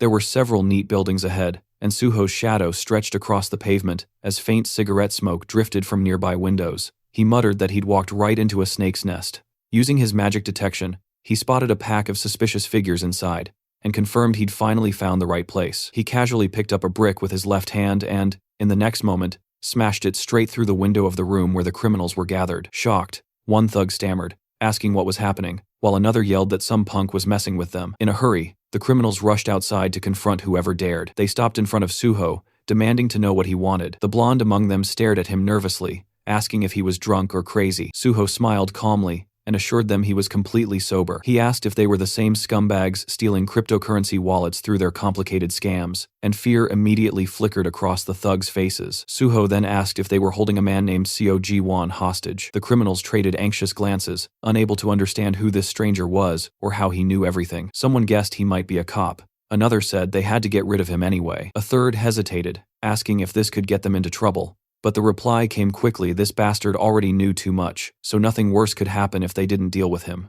Suho gave them a tired smile, thinking that these opponents were pathetic and mentally encouraging them to try catching him. If they could, they might even prove useful. He summoned the shadow spear and fired a shot near one thug, releasing chains that wrapped tightly around him. Purple energy swirled over the man's trapped body as his bald friend shouted his name in panic. Several criminals charged at Suho yelling insults, but he dodged effortlessly. A blonde man lunged with a spear, managing to land a clean hit, but it did absolutely nothing. The criminal stared wide-eyed as Suho, splattered lightly with blood, grinned. The system announced the activation of his blood weapon, and a long crimson shaft formed in Suho's hand. He drove it straight into the thug, sending him sprawling across the ground. Suho noted that he couldn't kill them, but nobody said he couldn't beat them senseless. Another criminal rushed forward, calling him an idiot, only to be sent flying by a powerful strike. Soon only the bald thug remained, trembling and muttering that this was madness. He tried to run, but Suho pierced his leg with the blood spear and calmly asked where he thought he was going. With all the criminals defeated and lying around him, Suho warned them to stop screaming unless they wanted an extra dose of pain. Then he stored all of them inside his subspace portal. Dusting off his hands, he said the only thing left was to find Seo Ji-won. Inside the kitchen, which was a complete disaster zone, Suho finally found the man he was looking for. Ji-won was slumped on the floor, asleep in front of his laptop. Suho called his name, and the man blinked awake, staring blankly at the hero. When Suho asked if he'd finally come to his senses, Ji-won looked around shakily, asking what happened. Suho greeted him warmly and introduced himself. Ji-won froze and asked in horror if this was really the An Suho from the news. He couldn't understand how Suho ended up here, nor where the criminals who kept him hostage had gone. Still shaking, he looked terrified. Suho remembered reading in Ji-won's autobiography that he had been beaten and imprisoned for 6 months by these thugs. He saw that the man was too traumatized to speak normally right now, so he extended his hand. The ring responded to Ji-won's intense emotions, identifying them as black, and Suho pressed his palm gently to Ji-won's chest to absorb them completely. When Suho asked if he felt better, Ji-won stared at him in disbelief, unable to comprehend how the trembling had stopped. Suho knelt in front of him, explaining softly that he saw his condition was terrible and used one of his skills to help. Ji-won gasped, and then, hesitantly, asked what would happen to him now. Would he be going to jail? Suho asked why he would. Ji-won admitted he'd done many wrong things. Suho reminded him that he had been forced into everything, and people like that didn't belong in jail. Ji-won reluctantly agreed. Still suspicious, he asked how Suho knew he was here when Suho hadn't even joined the association yet. Suho answered that he found him using a special skill that no one else knew about, and that he shared the information because he truly needed him. Ji-won held his left hand anxiously and claimed he was useless. Suho disagreed firmly. Ji-won was the only person in Korea with the cyber-type trait. Ji-won stared in shock as Suho said that. Among countless traits worldwide, cyber-type was one of the rarest. allowing the user's consciousness to enter the digital world. Only 2 people had ever awakened it. One was Seo Ji-won, and the second was known as Overload, who discovered the terrifying potential of digitization and tried to take control of the entire internet, becoming a near unstoppable threat even after the system arrived. And the one person who managed to defeat him had been Seo Ji-won himself. A year after escaping from the criminals, Ji-won disappeared and sacrificed himself to destroy Overload. He was later honored with the nickname Meteor. Everything about his tragic life had been recorded in his autobiography. Thinking of that, Suho vowed that this time he wouldn't allow Overload to appear, nor would he allow Gi-won to die. Suho told Ji-won that this was exactly why he needed him. The world would one day be destroyed by the gates and the system, and Suho couldn't stop that nightmare alone. He asked if Ji-won would help him. Trembling again, Ji-won looked at him in awe. As black streams flowed from the ring, the system announced another full absorption. Ji-won closed his eyes, wondering whether someone like him could really threaten the world. He admitted he would have sold his soul for escape, but now he felt he had to help the person who saved his life. Kneeling, he clenched his fist, realizing someone with the same power as him could cause unimaginable destruction. He said he didn't know if he could truly do it, but he would help. Suho saw the man described in the autobiography, a person who endured hell, yet remained selfless.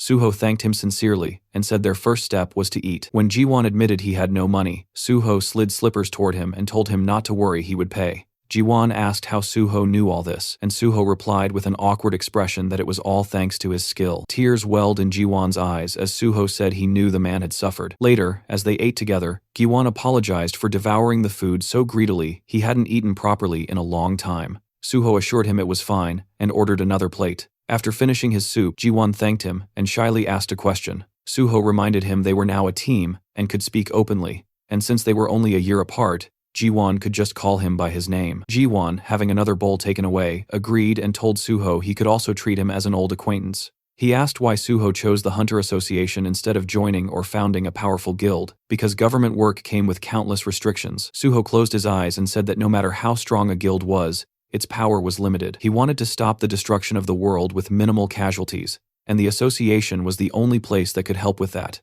Ji-won nodded, finally understanding. Suho put down his spoon and said he wanted to make a promise. Once he joined the association, no one would ever dare do something like this to Ji-won again. Ji-won smiled gratefully and said he would trust him. Suho stood and offered to sort out the man's past. Gi-won, confused again, followed as Suho put on his jacket and asked if the thugs who kidnapped him really grew up in the same orphanage as him. It was time to pay them a not-so-friendly visit. The moment Ji-won saw those thugs again, rage took over. He beat them mercilessly as they begged him to stop, calling him brother, insisting he'd kill them at this rate. His fists dripped with blood as he screamed at them to shut up. Even the blonde thug lay unconscious by the wall. When Ji-won asked to heal the villain again, Suho looked at the man and asked how many times they'd done this. Ji-won cheerfully answered 7 times. Suho warned him that the special forces would arrive soon, so the beating session had to end. He healed the blonde, remembering how this man had suffered deeply because of similar trauma, and hoping this would help him escape his painful past. A gray car pulled up and Chief Pai Seungjol stepped out. He noted that Suho seemed to have figured everything out already. Suho, standing beside the unconscious blonde, thanked him for coming personally. Pai said he had special feelings for Suho and couldn't help himself. Suho felt slightly offended by that phrasing. The kidnappers were lying unconscious. Pai asked if these were really the criminals. Suho confirmed it.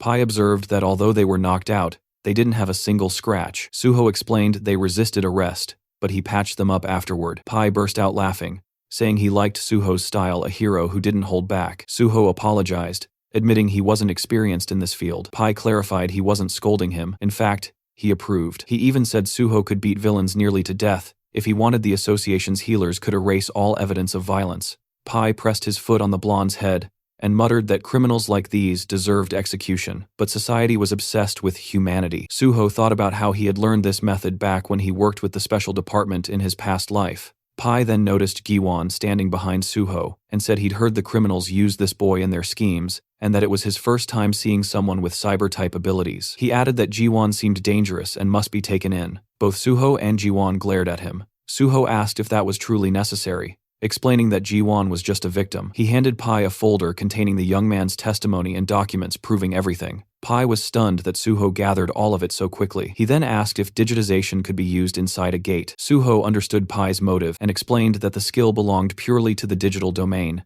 making it useless in gate combat, but valuable in cybersecurity. Pai examined the documents and said that if the ability wasn't useful in combat or support roles, then the special department didn't need him. Suho asked softly not to punish Ji-won. Pai commented that Suho was getting soft taking care of the guy, but after hearing everything, he admitted Ji-won had suffered horribly. Turning to his subordinates, Pai declared that Suho was right, the victim shouldn't be punished. They would close the case and help Ji-won receive compensation. Suho bowed deeply and thanked him. Pai said justice was always his goal. Then he asked how Suho knew about this case. Suho had been waiting for this. Raising his finger, he said Seo Ji-won had sent a digital distress signal using his skill, and Suho checked its validity and organized a rescue. Pai asked if that was truly what happened. Suho thought, of course not, but said nothing. Pai handed the folder to his subordinate, praising Suho for always finding a perfect solution. Suho said it was just luck. Pai replied that luck favored the capable. With a hand on Suho's shoulder, he promised to arrange the special recruitment as agreed.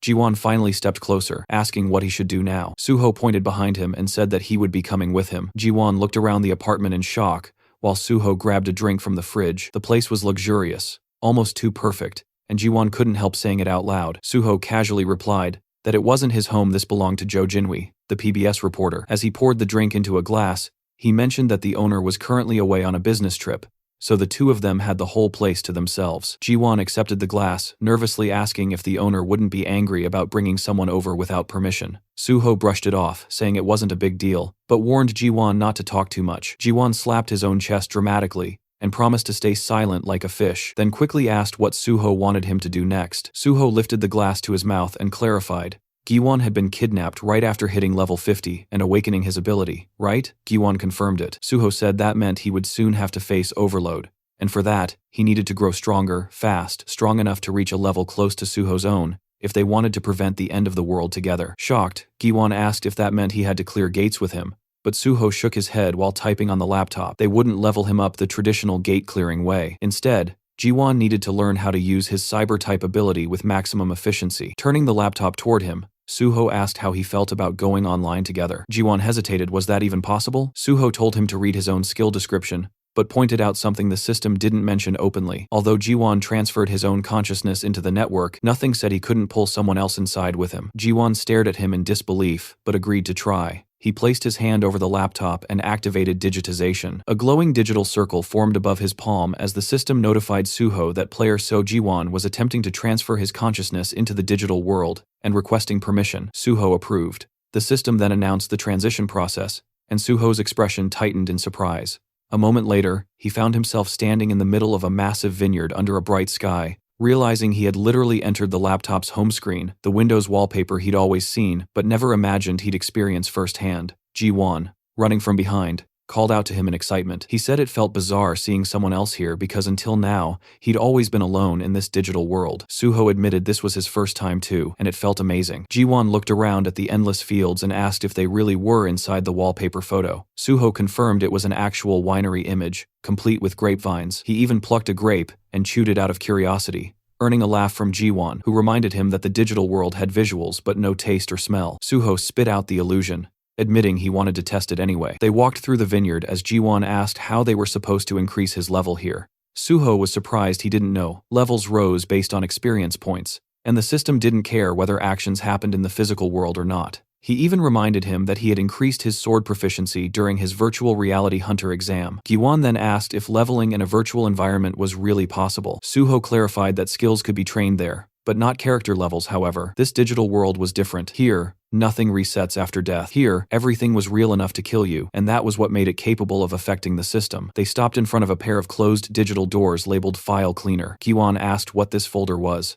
Opening it revealed a cheerful computer window claiming to organize devices easily. Suho explained that it wasn't an antivirus at all, it was malware. When Ji-won asked if he really planned to level up using a virus, Suho confirmed it. Malware behaved like monsters, attacking and destroying systems. Therefore, Ji-won needed to risk his life and defeat them to gain experience. He warned him, again dying here meant dying for real. He also told him never to answer the guide's questions because that would unleash more viruses. As they stepped inside, a blue-haired girl greeted them sweetly, asking if they wished to use the free file cleaner. Suho smiled and said it sounded tempting. Ji-won nervously admitted he almost answered her. Suho handed him a weapon and told him he probably belonged to the magician class, so he should stay in the back, attack, collect bonuses, and let Suho tank the front line. The blue-haired girl reappeared with a much sharper tone, repeating her question. This time dozens of black, glitching monsters with glowing eyes emerged behind her. The system didn't even properly describe them. Only incomprehensible, corrupted characters filled the status window. Terrified,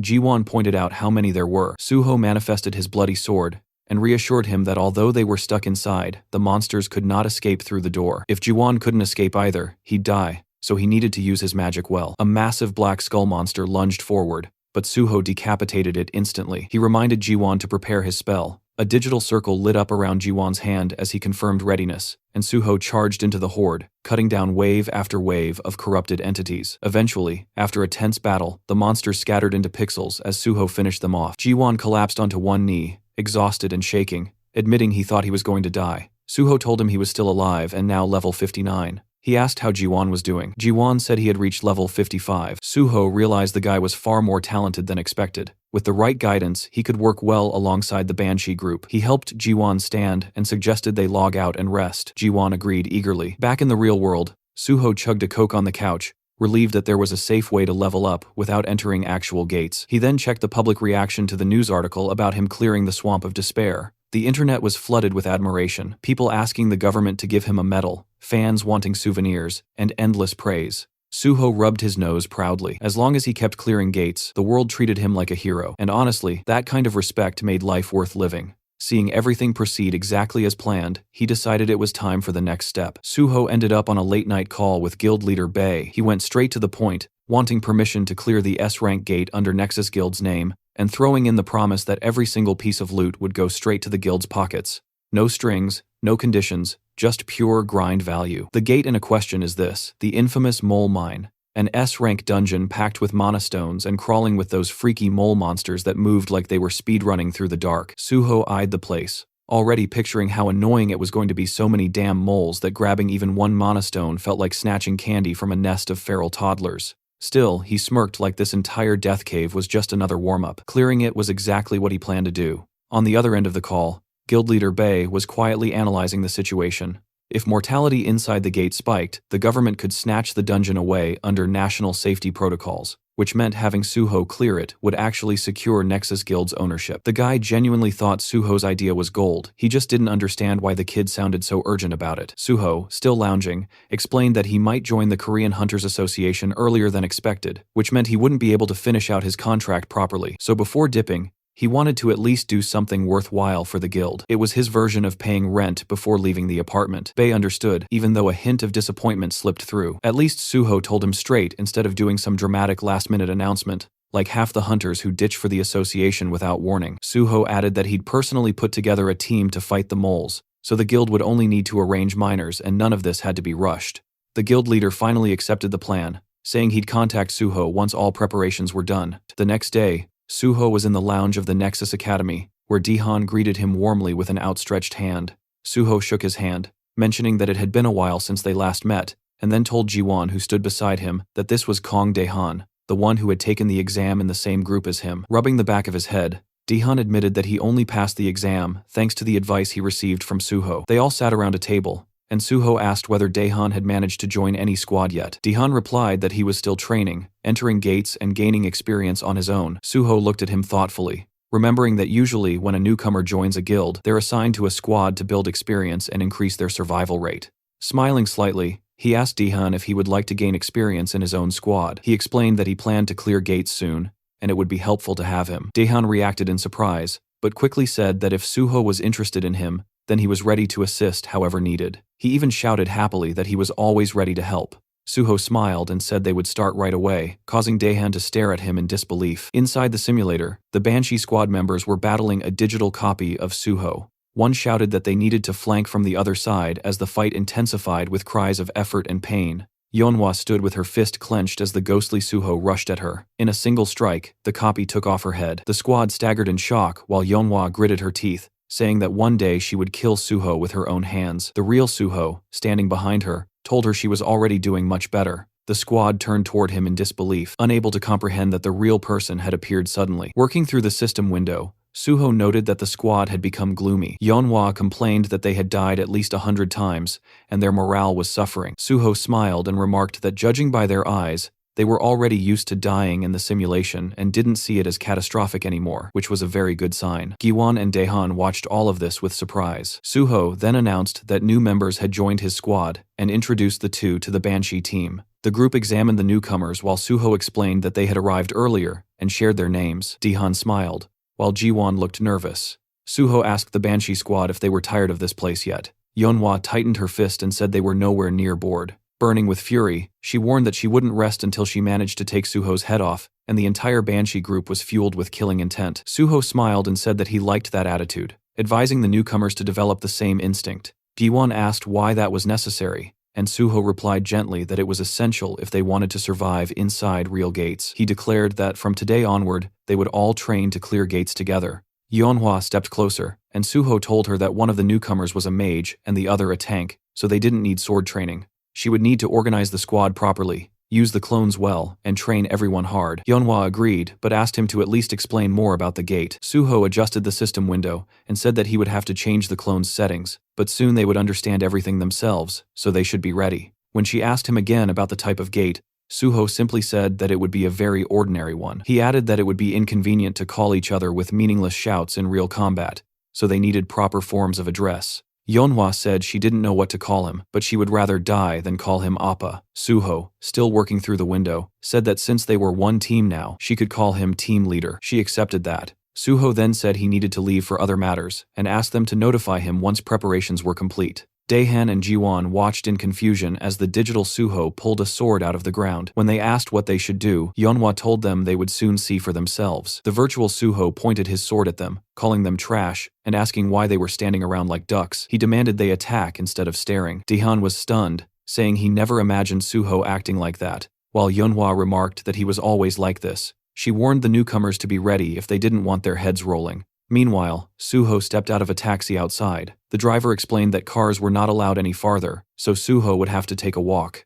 Suho agreed calmly and continued forward, standing before tall buildings. He then activated his ring using First Mumu, and the system reported that the skill Monochrome Solitude had been activated to erase his presence. Walking down the sidewalk, he observed the neighborhood of Paju, once known as the Golden Land. Seeing the beggars nearby, he remembered how prosperous the place used to be. But after the appearance of multiple gates and too few hunters to clear them, the area had become desolate. If not for the gates, this place would never have turned into such a ruined district. Passing by the impoverished residents, he thought about how the area was now filled with crime, gangs, drugs, and hunger. He knew that he couldn't save everyone here. Still, he remained determined. He needed to clear the gate quickly, and when the right time came, this place could become useful. Looking up, he realized that the abandoned area had attracted a certain group of people who could be useful to him. He stopped before a familiar door, remembering that he used to come here often in his past life. A man peeked through a small window in the door and asked who he was. Suho said he wanted to purchase the mine. As First Mumu deactivated,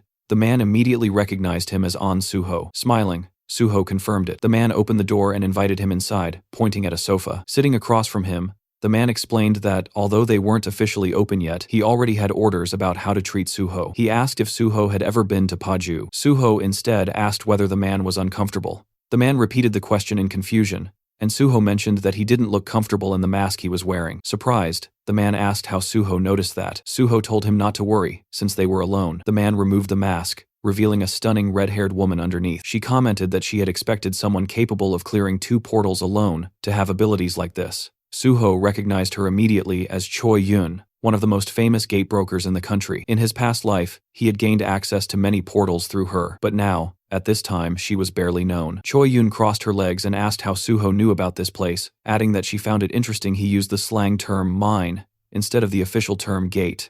Suho thought to himself that Choi Yun only gained popularity later after joining the Union Korea's largest underground guild. Placing his briefcase on the table, he simply said that he always learned what he wanted to know and suggested they talk about gates. She asked which ones he was looking for. He asked if she had access to the Twisted Forest. Choi Yun stiffened in surprise, and Suho pushed the briefcase toward her, saying he wanted to buy a pass and would be entering alone. She explained that the Twisted Forest had appeared on the market less than 3 days ago, and very few people knew about it. She asked how he even knew she had access to it, and what the price was. Suho answered that explaining such things in the black market wasn't necessary. He reminded her that when dealing with gates, people didn't talk more than needed. There were 2 types of gate deals, buying the gate itself, or buying a one-time entry ticket. Ownership cost far more, but even single entry into a popular gate could be expensive. Choi Yun nervously apologized and said that a one-time entry into the Twisted Forest cost 100 million won, and clearing it alone was extremely difficult.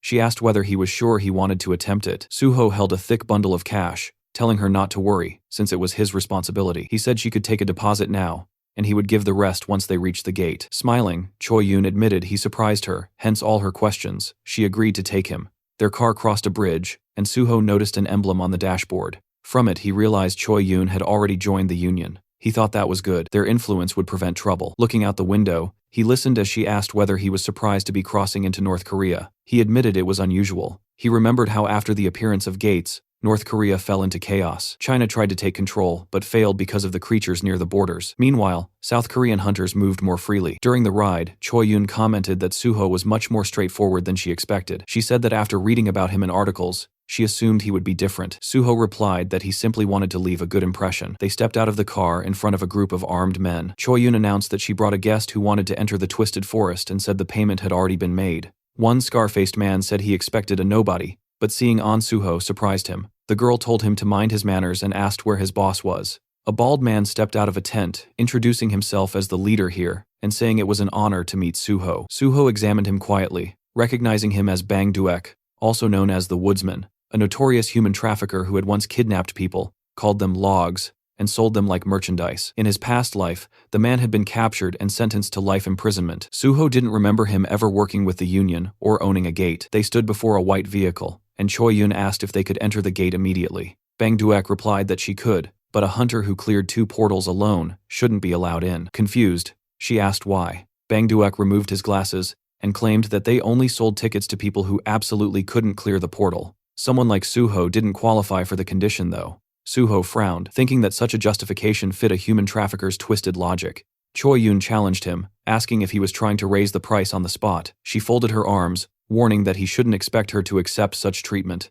Bang Duek quickly smiled, turning away, saying it had only been a joke. Suho knew that even the woodsman wouldn't dare argue too much with a union broker. Bang Duek complained that no one let him joke anymore, then told them to follow him. Choi Yun gestured politely for Suho to go ahead, telling him she would ensure his safety. Meanwhile, several unpleasant-looking men stared at Suho with hostility. Suho knew that if he managed to clear the gate successfully, there could be an ambush waiting for him on the way out. That was why brokers were responsible for keeping clients safe, and why so few existed. When the shutter lifted, the glowing portal appeared. Bang Duek asked Suho whether he truly intended to enter alone and whether he thought he was invincible. Suho simply ignored him and stepped into the gate, Twisted Forest. A blue portal shimmered before him, and the system reported that entry had begun. It also stated the rules. Only hunters level 99 or below were allowed, and the maximum squad size permitted inside was 8. Suho stepped into the forest, lifting his gaze as he took in the twisted landscape. He hadn't expected to end up in this place. In his previous life, he had never entered this gate either, but he had heard enough about it to know what awaited inside. Calling forth his shadow spear, he decided to first search for anything useful. Closing his eyes, he activated magic detection, and purple streams rose upward. A massive yellow eye glared back at him as he realized that the trees themselves were monsters. The system identified them as Twisted Ents, level 93. Suho hurled his spear, striking beside the monster's eye. He considered that using an axe would be ideal, but he didn't have one at the moment. The Ent let out a deafening roar as Suho summoned his bloody sword, thinking that the mole mine boss had been far more troublesome than these creatures. Like with the nameless swordsman, he would need sufficient leveling before defeating something like this easily. He slashed forward, cutting the monster's attack in half as the system reported the activation of decapitation. Holding the weapon tightly, he acknowledged the clear difference 30 levels separated him from the Ent, so it made sense that he couldn't destroy it instantly. He decided to fight using only his skills as a swordsman. His blade left a trail of blood behind it as another roar echoed. Soon he stood over the chopped remains of the monster, his sword trembling slightly. Even defeating a single Ent was difficult, but he could feel that his level was slowly increasing. He pushed forward, thinking that the abundance of monsters made this place excellent for training.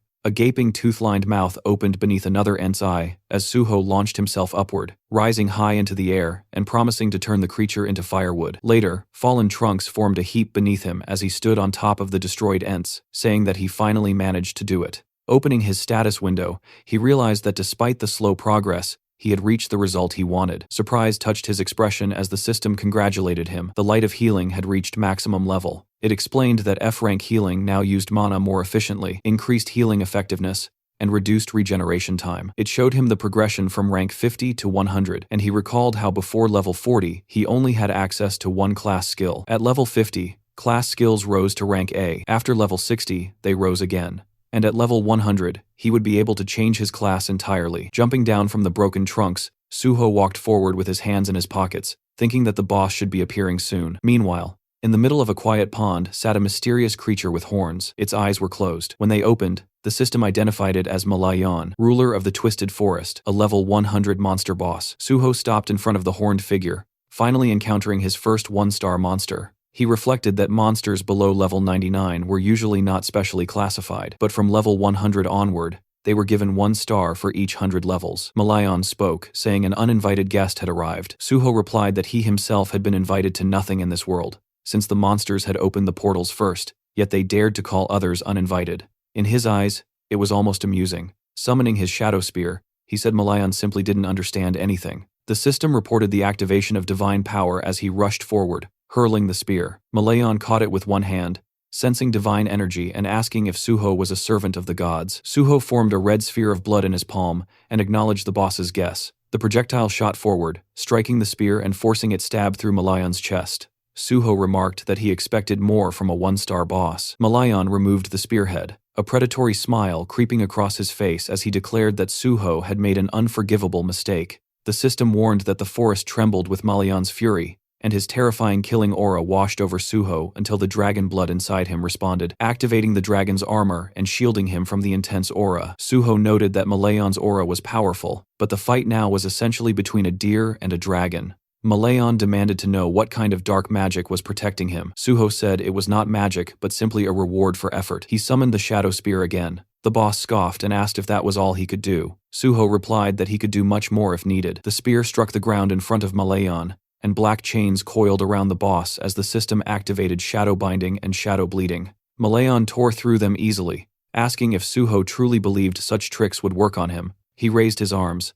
the water around him bubbling as black energy surged upward. Menacing formations rose from the pond. With a confident smile, Malayan urged Suho to feel the difference in their strength. Suho watched calmly and said he was looking forward to it. A powerful strike came at him, which he dodged with ease, responding with blood-enhanced sword attacks. His blade turned crimson as the system activated decapitation. Suho acknowledged that this enemy was indeed tougher than the ants. He leapt back to avoid a massive root, cutting another one cleanly. Malayan sneered, saying Suho didn't know how to handle a sword. Suho admitted it with a smile, stating that he only needed to wait a moment longer. Malayan studied him, unable to discern his intentions. Suho's slashes continued, and faint red marks began appearing on the roots. Malayan realized Suho had stopped using divine power and couldn't understand the purpose of these weaker attacks. Suho's movements made no sense to him. Malayan spread his arms and prepared another attack, sending multiple roots surging forward. He promised to cut Suho to pieces, but when the attack reached Suho's position, the roots split apart effortlessly. Standing on a stone island, Suho's calm expression contrasted Malayan's shock. Malayan tried to justify it,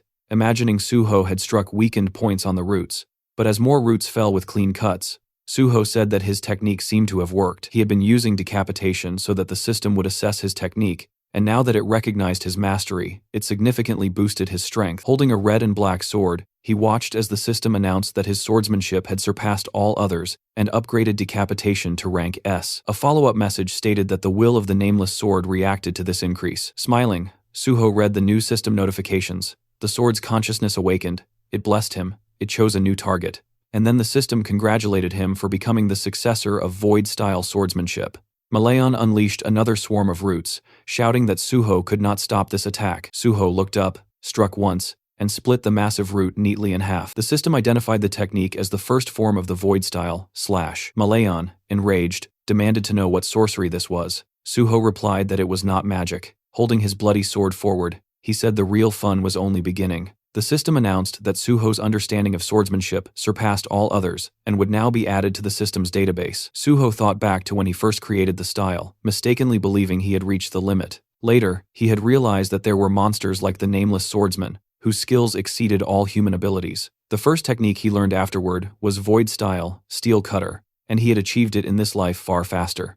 Malayan furiously promised to crush this dark magic, but Suho asked whether life taught him nothing. The system activated cutting steel. Suho slashed, and Malayan raised his hands in disbelief, unable to comprehend what he was seeing. Suho questioned whether the boss was blind in his old age and promised to finish him. Malayan refused to back down, summoning giant monsters behind him. The system identified them as Twisted Forest Golems, levels 96 to 98. Suho declared that Malayan had summoned pathetic creatures. Malayan smirked, ordering the golems to kill him. Suho charged forward, striking down one with a single blow as the system activated, cutting steel again. More golems collapsed, dropping green stones. Standing among the defeated monsters, Suho told Malayan that steel was no longer difficult for him to cut, so these creatures didn't stand a chance. Malayan snarled, sending more vines toward him. Suho sliced them apart and said the boss had exhausted all his strength. He jumped up onto a stone, then another, and declared that it was time to finish it. Leaping into the air, he kicked Malayan mid-flight, knocking the boss into the water. Streams ran down the monster's body as Suho summoned a shadow spear and wrapped him in chains. Malayan,